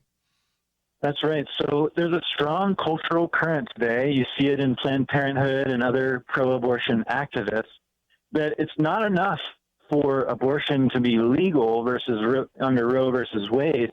It also has to be socially acceptable, and that if you as a religious person are unwilling to participate in an abortion, you're somehow denying health care to women and therefore discriminating. And that kind of mindset underlay the Hobby Lobby and Little Sisters cases, where the Obama administration was trying to force Christians to use their health insurance plans to pay for drugs that could cause an abortion. There was even a court ruling just today where the Trump administration recently looked at a number of federal statutes that protect conscience in the healthcare context, make sure doctors and nurses and other healthcare professionals don't have to participate in abortion. The Trump administration passed a great regulation on this, but then a number of Democrat state attorney generals have sued the Trump administration, saying that that regulation is unlawful, and a federal court just this morning ruled against that regulation. And that would really open the door to serious pressure on healthcare professionals to participate in abortions in violation of their conscience. So this is something, we've faced as a country for a long time. I mean, I talk about it in the book, where Quakers, historically, at the time of the founding, were unwilling to take arms in the colonial militia. And they suffered for that position. But over time, they eventually won the right of conscientious objection to say that nobody can be forced to take human life in violation of their conscience. And now today, that's what we're looking at in the abortion context, saying no doctor, no hospital, no Christian should be forced to participate in an abortion in violation of their religious beliefs. One of the other things that I thought was kind of interesting is that you then have two chapters dealing with the so-called gay rights. Would gay rights trump religious freedom? And, of course, that is also the column that we've posted today. But there is a similarity, even though abortion and homosexuality are two different issues. The similarity is, once again, this idea that it's not enough to have same-sex marriage. It's not enough to say that homosexuals have a right to have the same rights, freedoms, and expressions as anyone else. You can't just accept it. You have to affirm it. And in your column that we have posted, and of course even in your book, you talk about an individual that I think we've mentioned before, who was in a counseling program, who, because she expressed, again, a deeply held religious conviction about same-sex relationships, ran into all sorts of difficulty. And you used that one example from Eastern Michigan University. I've tried to catalog a couple of others where if you don't completely accept the entire mindset of the LGBTQ community, you will be driven out of a doctoral program. You may not be allowed to even go into a counseling program. And it's starting to identify more and more professions where if you hold to a traditional view of marriage, you may have to rethink whether or not you want to be a photographer, a florist, a baker, a counselor, maybe have an inn, maybe get involved in different aspects of education, because you're not just allowed to have a difference of opinion. That difference of opinion is enough to end your career in that particular profession. Tell us more. That's absolutely right. If you're a Bible-believing Christian and you hold a traditional view of marriage, then gay rights is the biggest threat to religious freedom in America today. And the reason is precisely what you've named. It's no longer enough for same-sex marriage to be legal. You have to accept it, or else you're branded a bigot and subject to penalties. And, a lot of folks have heard about the wedding vendors, the bakers, photographers, and florists, but they really are only the tip of the iceberg. Yes. And you're going to see, you already see conflicts in two main areas. One is private lawsuits. That's where same-sex couples or gay or lesbian individuals file a lawsuit against a religious individual or a ministry or business and try to punish them for not providing various services. But an even bigger area is what I call government penalties. And this is where state and local government doesn't wait for a lawsuit to be filed. Instead, it brands traditional religious beliefs about marriage as a form of discrimination against public policy and then penalizes it in a variety of ways. That can be like the denial of a license, like a counseling license, denial of accreditation for a religious school, a denial of government contracts, grants, or loans, where religious schools will be stripped of school vouchers, or hospitals or homeless shelters will be stripped of government funds, a denial of government facilities, and as we heard from Beto O'Rourke only recently, culminating in the denial of tax-exempt status, where he argued that every church and ministry that doesn't affirm same-sex marriage should be stripped of their tax-exempt status. This is a huge issue today. I go into detail in the book, Free to Believe, on where these conflicts are coming from, and then address how we can solve the problem. And again, just before I take some phone calls, let me just open up the phones to 1-800-351-1212. We're privileged to have with us Luke Goodrich, and the book is entitled Free to Believe, as you just mentioned. It's published by Multnomah. We have lots of information about it on our website, pointofview.net. But some people, Luke, might just be saying, well, didn't we win this case? I mean, look at Jack Phillips and Masterpiece Bake Shop and all of that. Didn't we win this? Why are we still dealing with this issue? Can you give us some perspective on what really is happening? Yeah, so Jack Phillips was a baker who didn't want to bake a cake for a same-sex wedding, and his case went all the way to the Supreme Court, and the Supreme Court ruled in his favor. And the reasoning behind that decision, though, was that the government, in the midst of that conflict, expressed hostility toward Jack's religious beliefs. And so, that was a fantastic victory and a very important marker on these issues, but it didn't resolve all of the issues. And we're still seeing today multiple lawsuits and multiple government penalties against religious individuals and organizations because of their religious beliefs about marriage. And so it's important to find a way to ensure that the government protects those who conscientiously object to participating in a same-sex marriage. Wow. Let's see if we can get to some of the phone calls in just a minute. Before we take a break, though, one of your chapters is on Islam, because a lot of people say, well, this is all about protecting just your religious view. And, of course, when we've had Kelly Shackelford on, they're talking about helping everybody from Sikhs to Jews to a variety of other individuals. But what about this? Because that is an issue that we've talked about even quite a bit this week, about the rise of Islam in the United States and in certain regions of the country. We broadcast in Michigan, for example, Dearborn, Michigan, and other places where people will hear this. What about this idea of Islam and the whole issue of religious liberty? Yeah, so it's important at the outset to just make clear that religious freedom is not without limits, and religious freedom never gives anyone a right to commit violence or acts against the peace and safety of the state. So when we talk about religious freedom, we're not talking about giving anyone license to commit crimes. But as Christians, it's vital that we stand up for religious freedom for people of all faiths, and I offer three arguments why. The first argument I call an argument from self-interest, and that is simply that protecting religious freedom for Muslims and people of other faiths, in a very real sense, helps protect religious freedom for Christians. And I see this in my cases all the time. When we won the Hobby Lobby case, for example, in the Court of Appeals, the main precedent that the court relied on there was a case involving a Muslim prisoner who wanted to keep a halal diet in prison. And the court said, hey, just like the government is trying to force this Muslim prisoner to violate his faith or not eat, the government's forcing the Green family of Hobby Lobby to violate their faith or pay multi-million-dollar fines. And so a religious freedom victory for a Muslim led straight to a religious freedom victory for Hobby Lobby.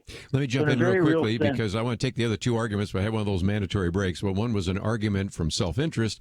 We come back, we'll talk about two other arguments, argument from evangelism and argument from justice, because, again, we need to be fair for all religious liberty issues. And so we'll come back and pick up those other two, but we'll just have a mandatory break, and we'll come back and continue our conversation with Luke Goodrich and Free to Believe right after this.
Now, back to Point of View, your listener-supported source for truth. Back for a few more minutes, but again, you were talking about an argument from self-interest, very important, but two others, an argument from evangelism and an argument from justice, because, again, we have to be fair, and sometimes I have people saying, well, I'm glad that we're defending Christians' rights, but I don't know about some of these other religious groups. No, we got to be fair about that, and that's one of the things I love about your book, because you do treat it fairly, and frankly, some of those precedents that come from organizations or religious groups that weren't well liked. I can think of precedents that came from the Unification Church, from Bob Jones University back when they did not allow interracial dating.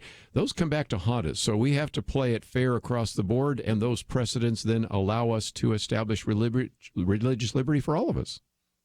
That's right. Protecting religious freedom for non-Christians really does protect it for ourselves, so it just makes good sense. Second, as a matter of evangelism, protecting religious freedom for people of all faiths helps more people come to Christ, because nobody comes to Christ at the end of a government-wielded bayonet. You can only come to real faith in Christ if it's an act of faith and an act of conscience. And protecting religious freedom allows more people to do that. And then finally, protecting religious freedom for non-Christians is simply the right thing to do. Now, God himself never coerces anyone into a faith, into a relationship with him. And so how much less should the government? And when the government elevates itself to that level and uses coercive power in matters of religious faith, it's really elevating itself above God and usurping its God-given role and committing an injustice. So religious freedom for people of all faiths is a matter of justice. Yes. Well, the final chapters deal with what can be done, and give us a little bit of an idea of not only what can be done, but how to prepare for the future, because this is an ongoing battle, and this is one of the reasons why I encourage people to support the Becket Fund for Religious Liberty or any one of the groups that are fighting for religious liberty, because this is going to be an ongoing battle, isn't it? That's right. I think Christians need to prepare in two different ways. One is biblically and one is practically. So biblically, I think as Christians, we've had it good in America for so long that we've forgotten that a lot of Scripture is written to Christians who are suffering for their faith. And we as Christians need to reacquaint ourselves with the teaching of Scripture for the persecuted church. And these are principles like expecting suffering, not being surprised when it comes, but rejoicing, fearing God, not fearing men, striving for peace with our neighbors, continuing to do good even when it hurts, and even loving our enemies in the midst of religious freedom conflicts. And then in addition to reacquainting ourselves with the message of Scripture to the persecuted church, we also need to take practical action. And there are so many things we can do, whether you are a business owner, a ministry leader, a pastor, or a person in the pew. There are practical steps you can take to protect your business, your ministry, or your mission from religious freedom conflicts. And I lay those out in detail in the book. And really, this is a matter of prudence and of stewarding our resources wisely. And then finally, I think, lastly, as Christians, we often see all these conflicts around us, and it generates fear. And we approach religious freedom from a posture of fear. But in the book, I argue that as Christians, we are called to approach these issues from a place of hope. And Jesus himself, in the Gospel of John, said, "In this world, you will have trouble." And he was a realist. And when it comes to religious freedom, we will have trouble. But in the very next breath, Jesus said, "Take heart. I have overcome the world." Yes. And so, we can win as many cases as we want in the Supreme Court. And at Becket, we are undefeated in the Supreme Court.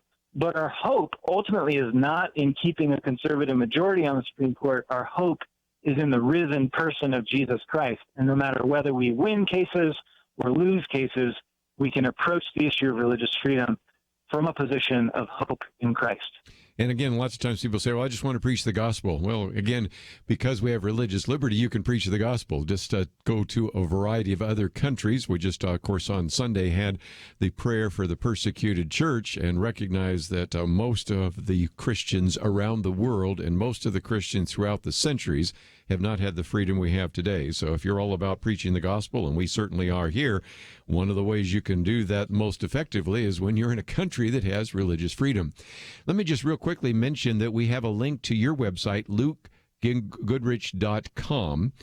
There is a place where people can get a copy of the book. You can find out more about some of the cases that you've been involved with, some of your speaking and writing and other resources. So talk about what's available to our listeners as they go to your website. And if they'd like to maybe have you come and speak on this topic or learn a little bit more, what's available for them to find out more about this particular issue of religious liberty? Yeah, thanks, Kerby. So lukegoodrich.com, that has links to a wide variety of retailers where you can buy Free to Believe, Amazon, Barnes & Noble, and so forth. It also has information on all these cases, many of the cases I've talked about today, and on cases litigated by Becket and by other vital organizations like First Liberty as well.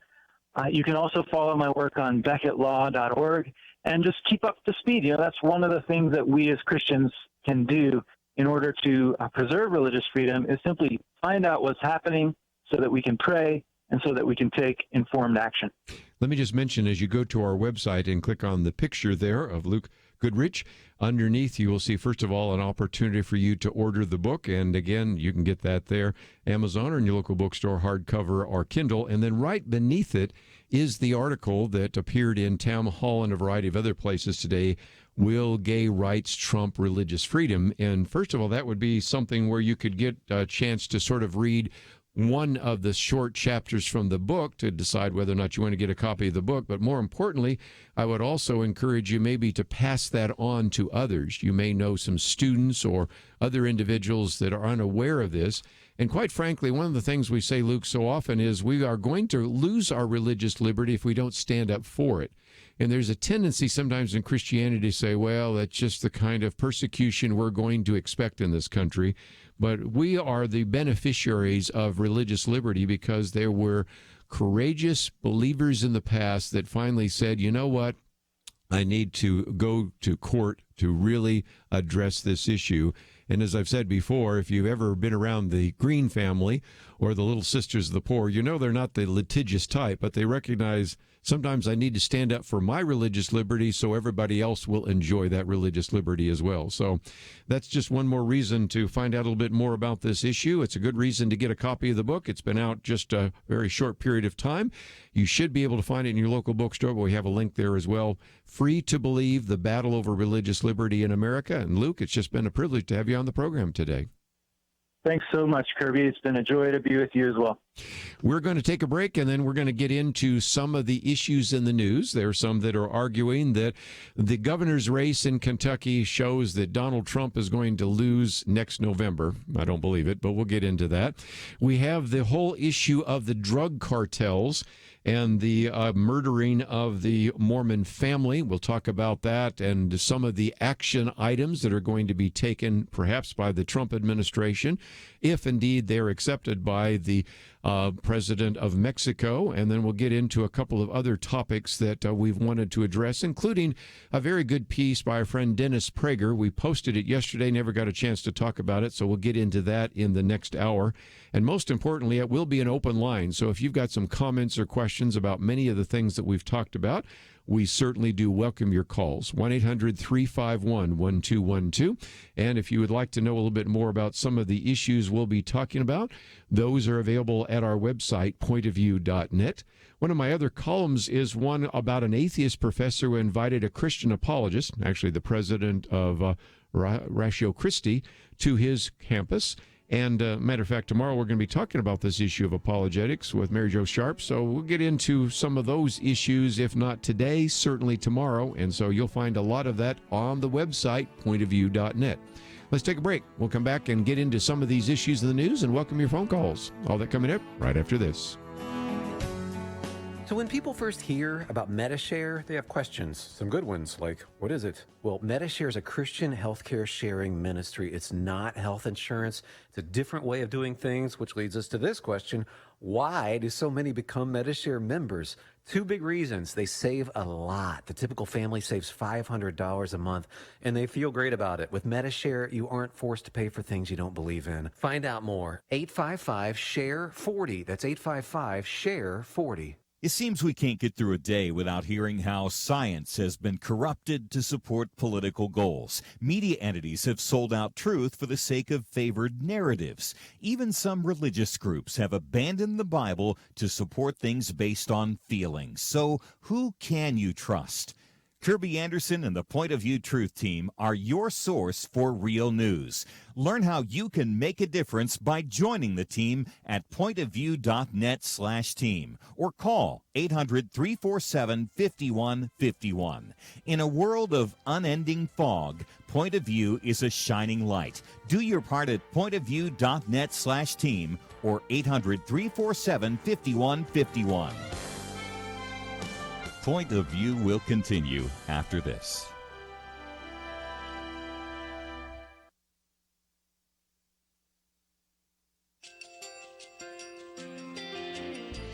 I just want to thank you so much for all the wonderful programming you have. You're just absolutely fantastic. I recently started listening to Point of View, and I really found it interesting because of the different subjects you cover. Thank you for that. I really appreciate everything that you do in keeping us informed. Thank you, Kerby, for everything that you have been doing. I appreciate all the work that you're doing, advocating for the Word of God. Thank you so much. Point of view, I think, is absolutely necessary because it's a Christian perspective, a biblical worldview perspective, and receive very current, up-to-date information about what is really going on, week to week in our culture, which is changing so rapidly, and yet it's morally sliding backwards. Yeah, first of all, I thank you guys. Y'all's program is wonderful, and enjoy it every day. I learn so much every time I listen to it. Point of View Radio Talk Show.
Hi, this is Kerby Anderson. You know, each day we take on the tough issues and provide a biblical perspective to them. The topics we cover are wide-ranging. Apologetics, theology, prophecy, creation and evolution, intelligent design, marriage, family, child-rearing, the millennial generation, trends in society, politics, economics, business, religious liberty, the Constitution, public policy, foreign policy, military policy, tensions in the Middle East, abortion, homosexuality, pornography, sexual ethics, media, technology, history, and America's godly heritage. We talk about anything that affects your faith, your family, or your freedom. So don't go anywhere, because Point of View continues right now.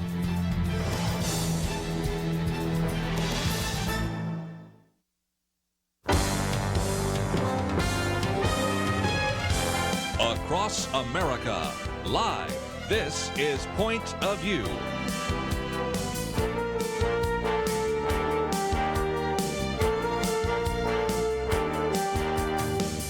And now, Kerby Anderson. I'd like to get your comments this hour. If you'd like to join us, 1-800-351-1212. Especially love to hear from some of you in the state of Kentucky, because if you have been paying any attention, many people on both sides of the issue have tried to nationalize a statewide election.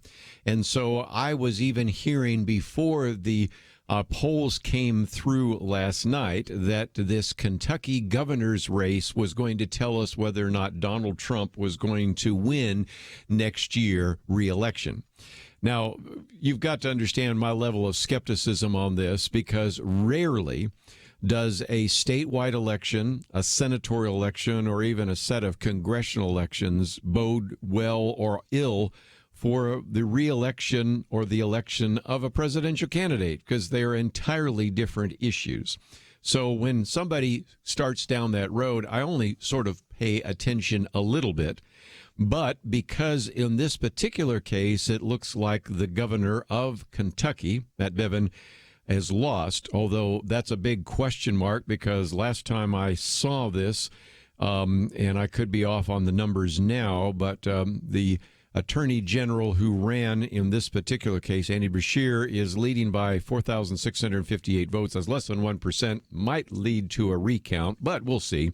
But let's just assume that he's lost. Then the argument from some of those that are promoting the Democrat Party, those who are anti-Trump, say, wait a minute, Donald Trump won Kentucky by about 30 points against Hillary Clinton, so this should have been no big deal for a Republican governor. And so you're having those kinds of statements from the Democrats. To be fair, let's quote from the re-election campaign manager for Donald Trump, Brad Perscale, who put out a couple of tweets. President Trump's rally helped 5 of 6 Kentucky Republicans win clear statewide victories, including Attorney General-elect Daniel Cameron, who will be the first black attorney general in Kentucky history and the first Republican to hold the office since 1948. Went on a little bit further to say the president just about dragged Governor Bevin across the finish line, helping him run stronger than expected in what turned into a very close race at the end. Final outcome remains to be seen. That one, of course, came out hours and hours ago. He also said that the networks are full of, and I'll leave the word out, with Kentucky. The Democrats nominated a moderate whose dad was a moderate who didn't talk about impeachment or Trump, who acts like a Republican, talk about Kentucky when an actual Democrat runs. So you can kind of get the point and counterpoint from the Democrat and Republican on that. But I think it is fair to say, before I read this piece that comes out of the National Review, that rarely does a local or even a statewide election tell you much at all of the national mood. I think that's a fair statement. It's amazing that I have to say that, but given the fact that there are people just grasping at anything to try to make the case for who might win next year, that is reaching quite a bit. I will say there's maybe a few exceptions to that. In 1994, after Bill Clinton had been in office, you had Newt Gingrich running basically a national campaign through Congress. And it's been done once or twice, but not very often. It was known as the Contract with America. And it was his attempt to try to turn these congressional elections into a national referendum, and it worked. and Republicans took control of the House of Representatives. He became Speaker of the House. But most of the time, the election or the defeat of a senatorial candidate in an off-year election, the election or defeat of a governor, probably doesn't tell you a great deal, not only about a national election, it may not even necessarily tell you about what would happen in that state. Yes, Donald Trump did win big in Kentucky last time. The fact that the Republican governor lost or may lose this time doesn't tell me that Donald Trump won't win big in Kentucky next time. It just simply doesn't necessarily follow. And it's just one more aspect of what I'm trying to communicate here on Point of View, the need for some level of discernment when you hear or read some things, to think it through just a little bit and see what is the case. Alexandra DeSancas put it this way: state elections aren't all about Trump. She says the biggest news from last night's election contest was the Democratic Party's upset victory in Kentucky, where Governor Matt Bevin lost to the state's Attorney General, Andy Beshear, but then goes on to give some of the facts and figures. But one of the things that she says is, one thing is for sure, Bevin is the most unpopular governor in the country, according to data from Warner Consult, which at last count found that 32% of registered voters in the state approved of the job he was doing, while 56% disapproved. When you have a 56% disapproval rate, you probably are not going to get reelected unless you're able to turn out your voters and somehow suppress the voters that would actually vote against you. It went on to say that from a historical point of view, until his election as a Republican in 2015, Democrats held the governorship in Kentucky for almost the entirety of the past 2 decades. And so, of course, that is being used right now to say that Donald Trump is in trouble because of the governor's election in the state of Kentucky. Of course, as she also goes on to point out, Republican wins took place in Kentucky, as I mentioned just a minute ago. Of course, we talk about the Attorney General candidate Daniel Cameron defeated his opponent by about 15 points. And then, of course, he also goes on to say Republican wins aren't confined to Kentucky. In Mississippi, the lieutenant governor beat the Democratic Attorney General by more than 6 points. Again, so you can see some of the governor's races elsewhere were more significant in that regard.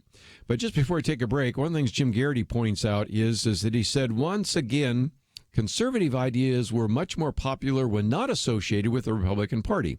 He says in Washington state, voters narrowly rejected bringing affirmative action back to state contracting and university admissions. Separately, in a non-binding referendum, voters overwhelmingly rejected the idea of applying retail sales taxes to online retailers. In Seattle, the self-proclaimed socialist city council member appears to have lost her seat to a pro-business challenger. In Colorado, voters gave fiscal conservatives a big win by rejecting letting the state keep any tax revenues above the state spending cap, money that the state taxpayers' Bill of Rights currently guarantees as refunds to taxpayers. In Sussex County, New Jersey, voters approved by a 2-to-1 margin a referendum directing the local freeholder board to cooperate with U.S. Immigration and Customs, and, of course, a variety of other examples that he uses, showing that it's perhaps the best analysis to say it was somewhat of a mixed bag last night. And it is an off-year election, and so people always are looking, if you will, at the tea leaves to try to figure out what that means for next year. My analysis has always been probably very little. Trying to gauge the future of a presidential candidate in a national election based upon a statewide election, probably a reach that is far beyond what is appropriate. So let's take a break, and I'd love to get your comments. Some of you maybe here in Kentucky, you can give us more perspective on that. If not, we're going to move on to some other topics because there are many in the news that deserve your attention. So we'll talk about those right after this.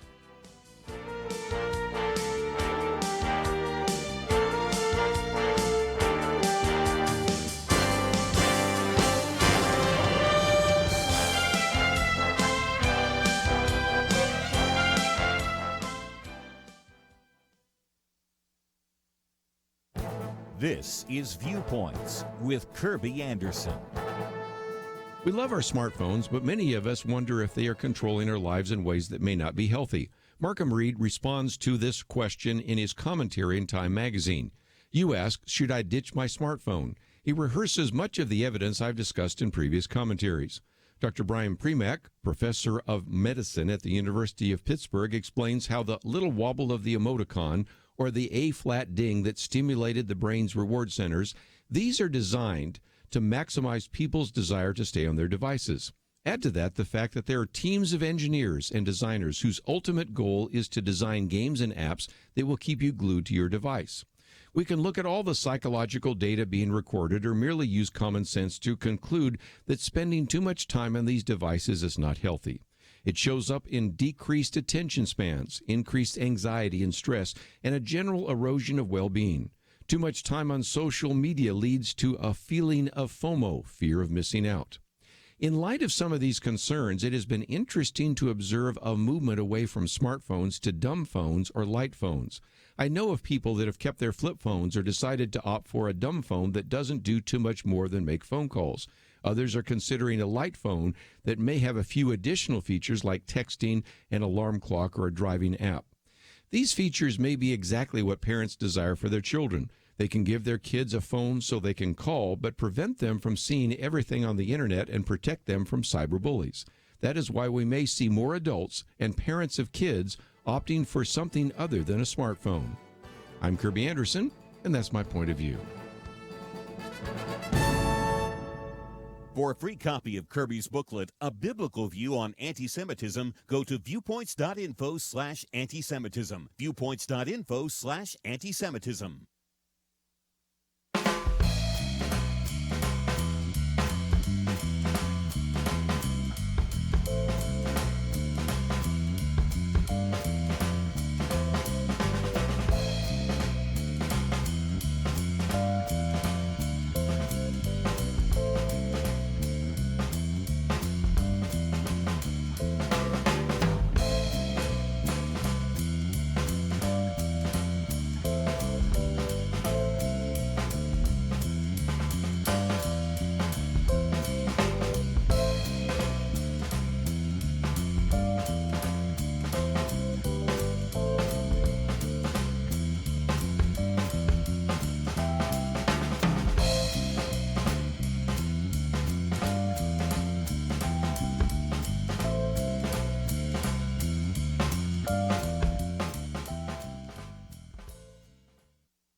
You're listening to Point of View, your listener-supported source for truth. Okay, let's spend just a little bit of time talking about what's been happening at our border, and in particular, this very horrible situation in which you had 3 Mormon women and 6 children that were killed in Mexico. And I want to get into that. I was going to mention it on Monday because of the comments by the president that he offered help to the president of Mexico. Then yesterday, President Donald Trump even went on to say that Mexico was not doing enough and again offered its help. But it also brings us back to this whole issue of drug abuse in the first place. Those of you watching online know that I'm holding up my booklet on a biblical view of drug abuse. And I will say that the drug cartel is responsible for the killing. But there are days when you sometimes wonder whether the American people, because we use so many drugs, are not at least accessory to that crime. I'm not blaming those individuals, but I am saying that when you have people making the case that drug abuse and drug use is really a victimless crime, tell that to the family associated with those who were killed in Mexico. And this is a tragic situation indeed, but let's, if we can, talk about what that means. And first of all, let me go to some of the comments being made over the last couple of days by President Donald Trump. On Monday, of course, he offered to help. On Tuesday, he accused Mexico of not doing enough to fight drug cartels. He was calling for the country of Mexico to wage war in the wake of this deadly attack on a family of 9 U.S. citizens in northern Mexico. And here is one of his tweets. This is the time for Mexico, with the help of the United States, to wage war on drug cartels, wipe them off the face of the earth. We merely await a call from your great new president. That's what he said on Tuesday. Let me go back to his earlier tweet, which was on Monday. A wonderful family and friends from Utah got caught between two vicious drug cartels who were shooting at each other, with the result being many great American people killed, including young children and some missing. If Mexico needs or requests help in cleaning out these monsters, the United States stands ready, willing, and able to get involved and do the job quickly and effectively. The great new president of Mexico has made this a big issue, but the cartels have become so large and powerful that you sometimes need an army to defeat an army. And I thought I'd get into something that came out today from the Wall Street Journal. Actually, I guess it was yesterday, the cartelization of Mexico, in which they say the slaughter of 3 Mormon women and 6 children, all American citizens who are longtime residents of Mexico, bring home a cruel reality, they say, of America's neighbor to the south. Drug gangs control huge swaths of the country, and the government in Mexico City is too often overwhelmed by the criminal firepower and money. I mean, oftentimes they're outmanned and outgunned, and I understand that. I mean, this is really becoming kind of a drug cartel war, which, by the way, also I think makes a case for why a wall makes some sense, why controlling our borders makes some sense. But nevertheless, if you're not familiar, the women and children were gunned down by gunmen as they traveled in SUVs in northern state of Sonora. Some have argued, some of the Mexican officials, that maybe this was a case of mistaken identity. The problem with that is, as this article reminds us, that some of the survivors who hid in the nearby woods saw that one of the women who was shot outside her vehicle had her hands up, so you would think they know who it was. It seems more likely that what's going on here, the murders were sending a warning from the drug cartels to everyone in the region, and especially to the Mexican officials, that we're in charge. The gangs are in charge. Now, as shocking as some of those numbers are, if you look them up, it just reminds you of just the carnage that has taken place in Mexico. When we look at one of the studies that looked at 2018, homicides reached 36,000. Just think about that. 36,000 individuals killed by the drug cartels last year. The current rate, again, just get your head around this for a minute, of murders, 90 a day. So these border towns of Sonora, Chihuahua, and others are really, in some respects, crucial to the access that the drug cartels have to the United States and the American market for illegal drugs.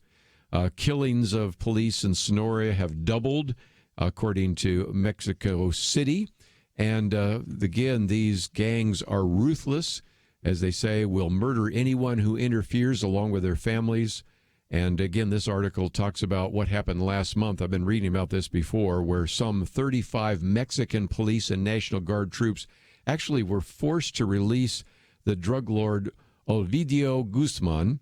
If you not know who he is the son of El Chapo, Joaquin Guzman. Of course, the father's in prison, but they were forced to release him because they simply surrounded and outgunned those individuals. Nebraska Senator Ben Sass, I think, put it best. The hard truth is that Mexico is dangerously close to being a failed state. Despite the country's economic advances in recent decades, he's, as they said, not far from off about the security failures. And, of course, this is all under this newly elected president, who, again, Donald Trump has tried not to criticize, but actually referred to him as an individual that can maybe do a difference. And so he talks about your great new president. So he really wants something to happen there and is offering, it's unspecified, but offering help from the United States. And I think they're going to need that because the tremendous amount of money that flows across the border because of drug cartels allows them to bribe law enforcement officials, allows them to buy the best firepower, allows them to actually recruit as many people as possible. And so in the midst of this, I really do appreciate the comments that come from the editors here, because they say, quote, Americans should also acknowledge the role their drug habit plays in fueling this wanton violence. One report says that Americans spend almost $150 billion in 2016 on cocaine, heroin, methamphetamine, marijuana, and synthetic opioids like fentanyl, and these are compounding the problem. Most of this comes across the Mexican border, and the money from the drug cartel sales, of course, funds all of this, including allows them to bribe law enforcement in both countries. They go on to say that we are a long way from Nancy Reagan's campaign of just say no against drugs.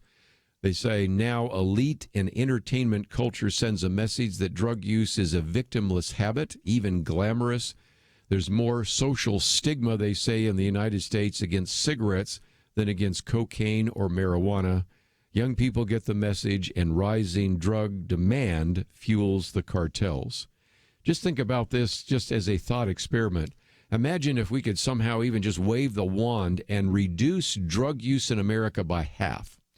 That would be amazing, but there would still be certainly a market for drugs. But do you begin to see what that would do? The violence at the border, the power of the drug cartels would really diminish pretty quickly because it would be a shrinking pie. They'd probably fight each other off. And so, again, this is a good illustration of some of the things we talk about in terms of drug abuse. There is a real need not only to begin to think about drug policy, whether it's drug interdiction, whether it is drug testing, whether it is to maybe come back and emphasize that we should just say no and warn young people about drugs, and especially at a time when we're having such an incredible epidemic of opioid overdoses and opioid deaths and things of that nature.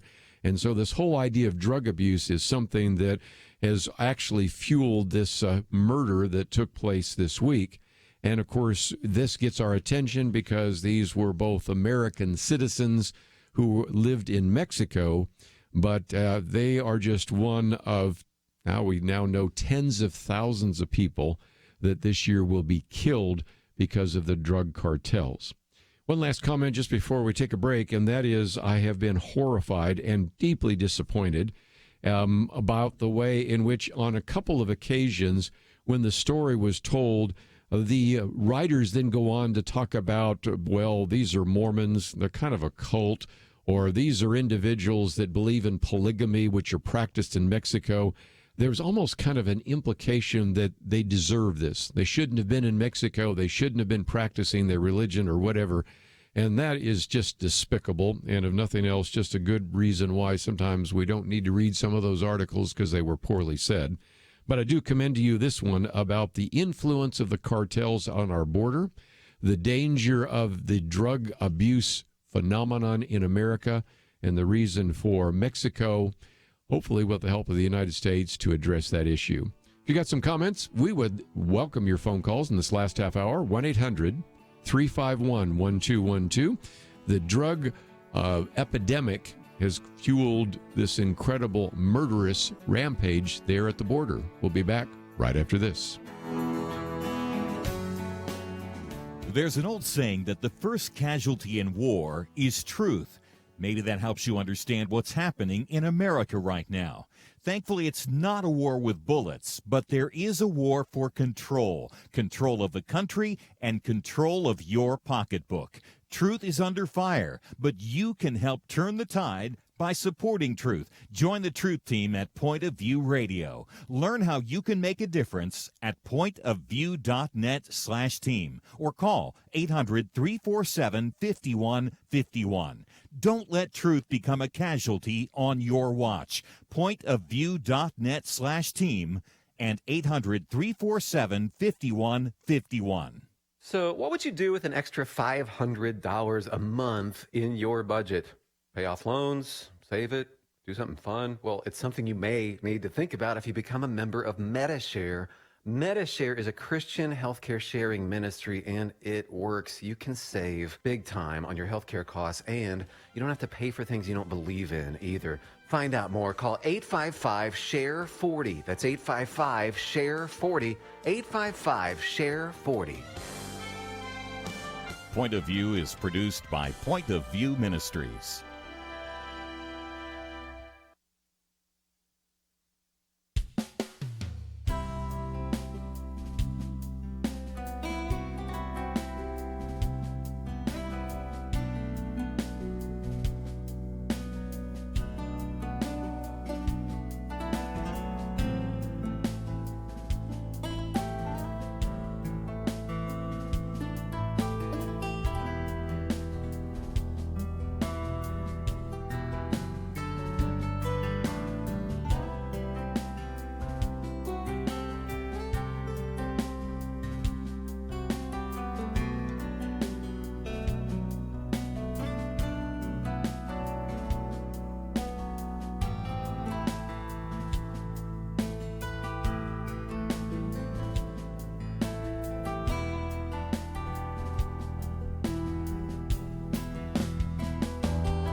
are listening to Point of View.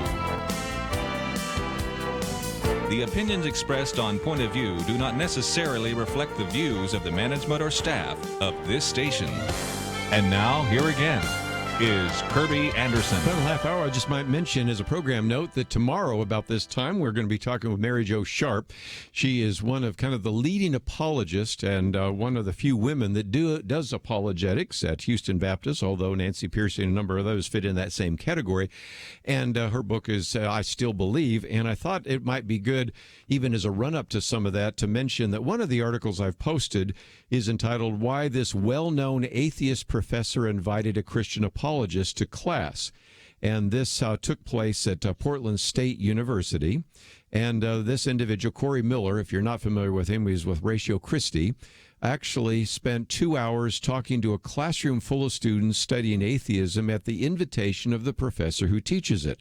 That's because Portland State University professor Peter Boghossian, I think that's how you say his name, isn't afraid to give his students both sides of any issue. That, by the way, reminds me of what I used to experience when I would speak on a college campus. I can remember times professors would say, you know, I've been speaking all semester, and I wanted to give you a chance to hear from Mr. Anderson here to maybe get a different perspective, because to use a phrase that's in this article, Voltaire said, I disagree with what you say, but will defend to the death your right to say it. And that really has been kind of the argument that has been made by liberalism. The individual that invited him in actually is the author of a book called A Manual for Creating Atheists. He teaches what's called street epistemology. It's a way in which you can have dialogue with people of faith in order to foster doubt about belief. And he has been somebody that has been lauded by Richard Dawkins, Sam Harris, and others. And he said, by contrast, of course, this individual, whose name is Corey Miller, is the president of Ratio Christi, an apologetics evangelism organization on 170 campuses from Rutgers to UCLA.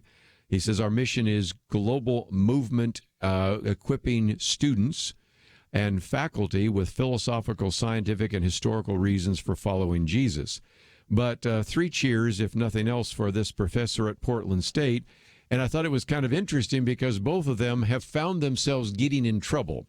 That is, Corey Miller actually was essentially forced out of his first PhD program at Purdue, quote, for too much of a faith perspective, and then underwent legal proceedings at another at Indiana University, where he taught for 12 years, simply because I dared to present both sides on the issue of homosexuality.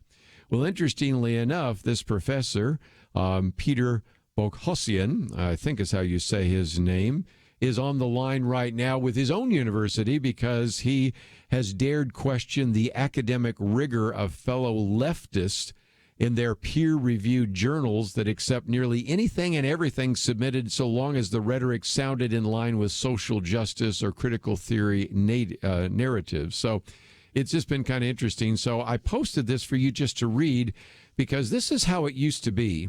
Even if we had professors that might disagree with us, they would say, I may disagree with you, but I defend the right for you to present your viewpoint. Now you're not allowed to present your viewpoint, which leads me to the other article that we posted yesterday and I never got to.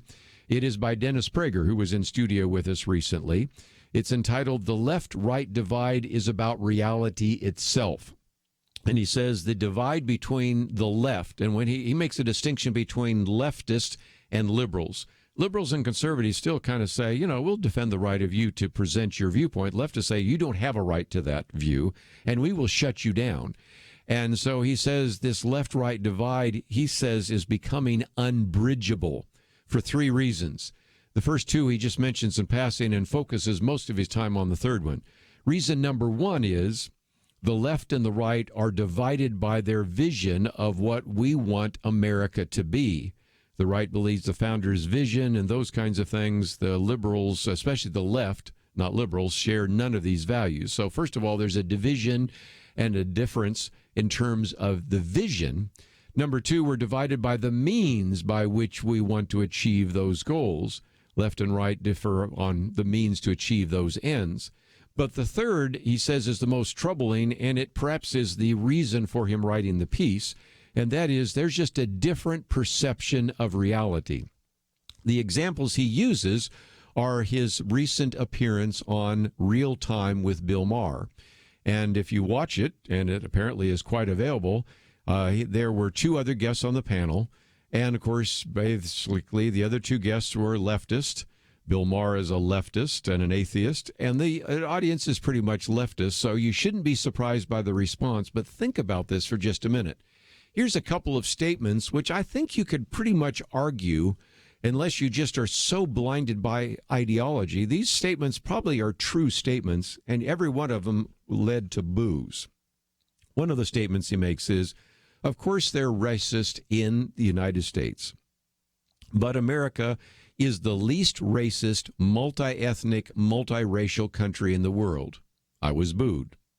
He said, the United States military has brought so much liberty to the world that it deserves the Nobel Peace Prize. Okay, that might have been a little over the top, but he was booed for that. He talks about that the Russian-Trump campaign collusion never happened. Well, he was booed for that. No surprise there. At one point, he says, the Trump-Ukrainian president phone transcript did not show a quid pro quo. I was booed, and one of the other panelists said it actually showed extortion. It really didn't. And then, of course, this one just made me smile because he said, I said that John Brennan, the former CIA director, had voted communist. And that is factually true. He admitted that he had voted for the Communist Party presidential candidate Gus Hall back in 1976. It's a matter of public record. He's admitted to it. He said it. It's in print. But nevertheless, of course, Bill Maher sarcastically responded he didn't recall Mao having been on the ballot. And then there are some others that I would read, but you can get the point anyway. And that is all through these statements, most of which are pretty kind of basic, straightforward kind of statements. You can see that, if anything, these were quotes either from news magazines. These were very well-respected comments being made. These would be reasonable conclusions looking at the phone transcript, or maybe looking at the level of racist activity in the United States compared to other countries, especially since we're a multiracial organization or a country, and on and on and on. And yet every one of those statements received boos and sarcasm. And it illustrates again that when we can't even agree about reality, we're in a really difficult set of circumstances indeed. One more point, this last hour we had a chance to talk with Luke Goodrich about his book, Free to Believe, and he mentioned something in passing that I thought I would surface real quickly, and that is the Trump administration on Friday announced that it was going to remove some of these Obama-era regulations against faith-based organizations. Gary Bauer puts it this way: in recent years, conservatives have grown increasingly alarmed as Catholic charities and similar groups have closed their doors as various left-wing states and cities have forced them to choose between their values and their desire to serve their communities. It started all the way back to the Commonwealth of Massachusetts when Catholic Charities was forced to shut down only because they said, look, we can't in good conscience, since we're Catholic, actually place foster children in a homosexual home. But we always, in the past, have routinely referred individuals to various foster care facilities that do so. Well, that was not enough. And Catholic Charities wasn't asking for anything other than just a permission to continue doing what they had been doing for more than a century, and they were closed down. Well, now the Department of Health and Human Services announced that it would no longer enforce those Obama regulations, many of which were actually implemented as the Obama administration bureaucrats were headed out the door in 2016. And what that means is organizations that receive federal grants will only have to comply with provisions that are part of the existing federal law, not those additional provisions that were enforced or actually simply written up and then enforced by the Obama administration as it headed out the door. And this will certainly allow faith-based organizations to continue on. If you want one more example of the impact of an election, it is that. because there is not a chance that if Hillary Clinton were the president of the United States right now, that the Department of Health and Services would have rolled back those regulations. They probably would have strengthened them, and we probably would have had many more lawsuits about that, which you would hope the Supreme Court will rule in favor of. But what we are now starting to find is that not only do elections have consequences, but appointments to the federal court, whether it's the Supreme Court, or I guess it's now up to 160 different federal judges, either at the federal court level or at the circuit court level, that have been confirmed now as those that were appointed under President Donald Trump. We come back, a couple real quick comments about some Second Amendment issues, and then we look forward to our broadcast tomorrow. All that coming up right after this.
Now, back to Point of View, your listener-supported source for truth. Back for a few more minutes. Let me just mention Robert Hutchison will be with us tomorrow, The Dawn of Christianity. That's going to be really good because it kind of fills in some of the gaps that we've had in the past as we've talked with Rodney Stark about the twilight of Christianity. If I remember right, the twilight of Christianity had something like the subtitle was how this Jesus cult came to dominate the world. Here's the same kind of thing. Now we're learning from history and archaeology how Christianity has literally expanded and essentially took over the Roman Empire. And so we'll talk about why that was so successful. And I think you'll really enjoy that conversation. And then, of course, we've been talking a little bit about this subject of apologetics, and we'll have Mary Jo Sharp with us. an individual that was an atheist who then became a Christian and has been kind of one of the leading apologists. We've had her speak at the International Society of Christian Apologetics on this subject, and always have felt that we need to get more women in the field of apologetics. She's been doing that. I Still Believe is the name of her book, and we'll get into some of those topics as well. Just before we wind down, I've over the last couple of days have been kind of paying attention to some of the stories that have come out about how individuals have been able to stop crimes. You've heard the phrase so many times, and it's been ridiculed and made fun of, that the only way to stop a bad guy with a gun is a good guy with a gun. Well, we've got some great examples of that, but I thought I would start with the negative first, and that is Amy Swearer has actually written a piece about debunking the myth of concealed carry killers. The groups that are really against the Second Amendment, they're against individuals having firearms, and especially are upset that people could have a concealed carry permit, have been publishing quite a bit. And one of those comes from the Violence Policy Center, which is kind of a gun control advocacy group. And they released a study that claimed that too many concealed carry permit holders are a direct threat to public safety. That was the argument that was made originally when people began to talk about concealed carry.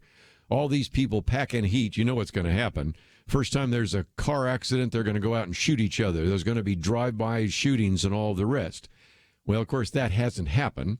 And as Amy Swearer talks about, on its face, the claim is contrary to the wealth of data indicating that concealed carry permit holders are one of the most law-abiding populations in the nation. They're not random people, she points out, but individuals with government's affirmative approval to carry a concealed firearm.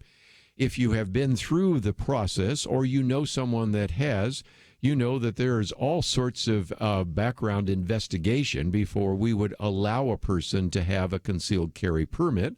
And I oftentimes say that if I know somebody is a concealed carry permit holder, I know a lot more about them than just the average person in the population, because I can pretty much be sure that they do not have any outstanding warrants. They have never been abused, never been accused of abuse, and a variety of other topics in that regard. But nevertheless, the argument being made by the Violence Policy Center is these people result in a number of shootings.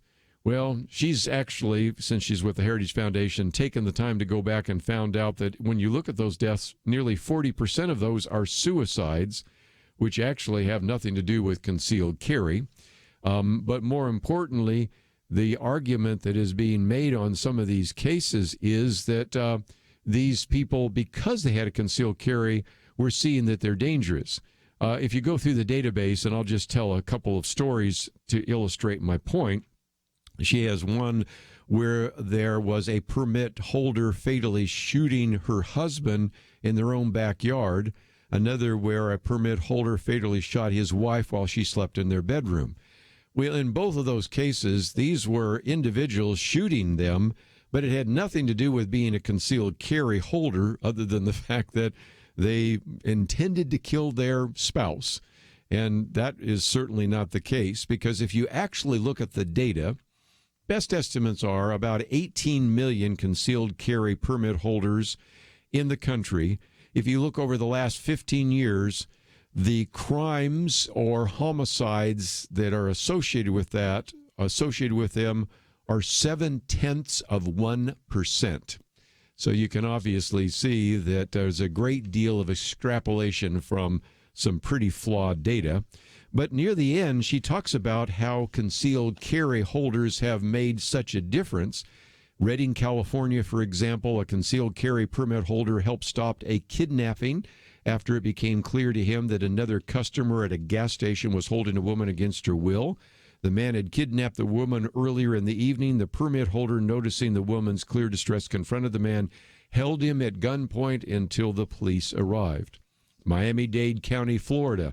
An armed Good Samaritan with a handgun concealed in her purse intervened to stop a brutal robbery and assault occurring outside a Popeyes restaurant.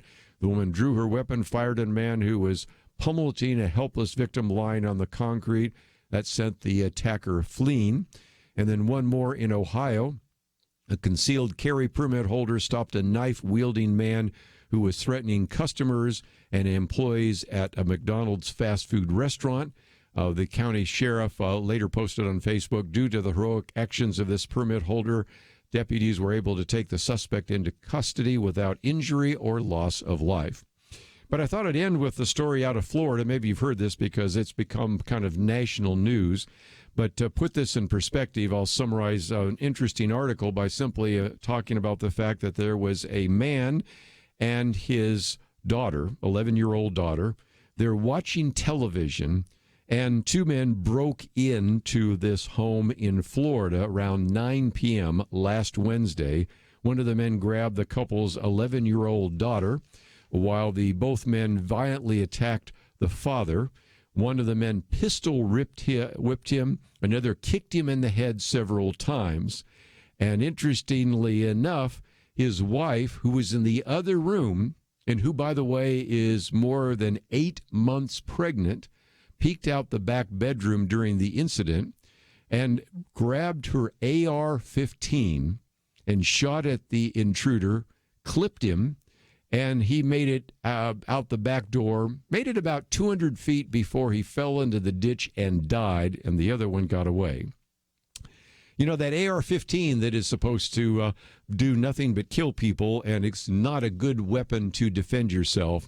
It was an 8-month pregnant woman killing a home intruder with an AR-15 and preventing who knows what would have happened to that 11-year-old girl, and whether or not they might have even killed the husband. And if nothing else, he did have a fractured eye socket, a fractured sinus cavity, a concussion, 20 stitches, and 3 staples in his head. And nothing stopped those individuals other than a woman with an AR-15. These guys had pistols, but the AR-15 stopped them and actually dropped one of them. If nothing else, just an illustration again that sometimes when people make fun of your idea that the only way to stop a bad guy with a gun is a good guy with a gun, I think I've given you just a couple of illustrations that maybe sometimes that really is the case. Let's take a break, though. We've got a lot more to cover tomorrow. We'll continue to follow the issue of impeachment. Didn't talk much about that today, but of course we'll get into that the next couple of days. Of course, Thursday we'll be looking at some of these really important resources that are available to you. Friday we'll have our weekend roundtable, which we'll get into impeachment, since we'll have some legal scholars in the room here to try to look at the process and the issue of impeachment. And of course, always through the program, you are welcome to give us a call. But if you'd like to find some more information about some of the things we have covered today, including the book Free to Believe by Luke Goodrich, it is available at our website, pointofview.net. As you go there, I hope that you'll also click on the button that says Join the Team or Donate. We certainly depend upon your financial gifts to bring this program. I want to thank Andrew and Steve for their help behind the scenes. We'll see you back here tomorrow, right here on Point of View. When you give to Point of View, does it make a difference? Jeremy Dies would tell you that it does. He grew up listening to Point of View in the back seat of his mom's car, and it helped to shape his thinking. I had parents that were able to sit across from me at the dinner table after we listened to Marlon Maddox and Kerby Anderson years ago and think through what the scriptures say about these issues of current significance in our lives. That's only possible because Point of View has come along and ministered into my life and made me who I am today. And here I am today defending religious liberty, partly because Marlon Maddox and Penn Dexter and Kerby Anderson were the ones that were pushing me towards all that. They taught me how to think through these issues. They didn't tell me what to think. They taught me how to think. Each gift you give will change lives. Not every Point of View listener will become a Jeremy, but if they listen for very long, they will be changed. And that will change how they impact and affect the lives of the people around them. So make that decision to change a life today. Join the Truth Team and boldly stand for truth in a world of lies, distortion, and information manipulation. Go to pointofview.net or call 1-800-347-5151. That's 1-800-347-5151. Point of View is produced by Point of View Ministries.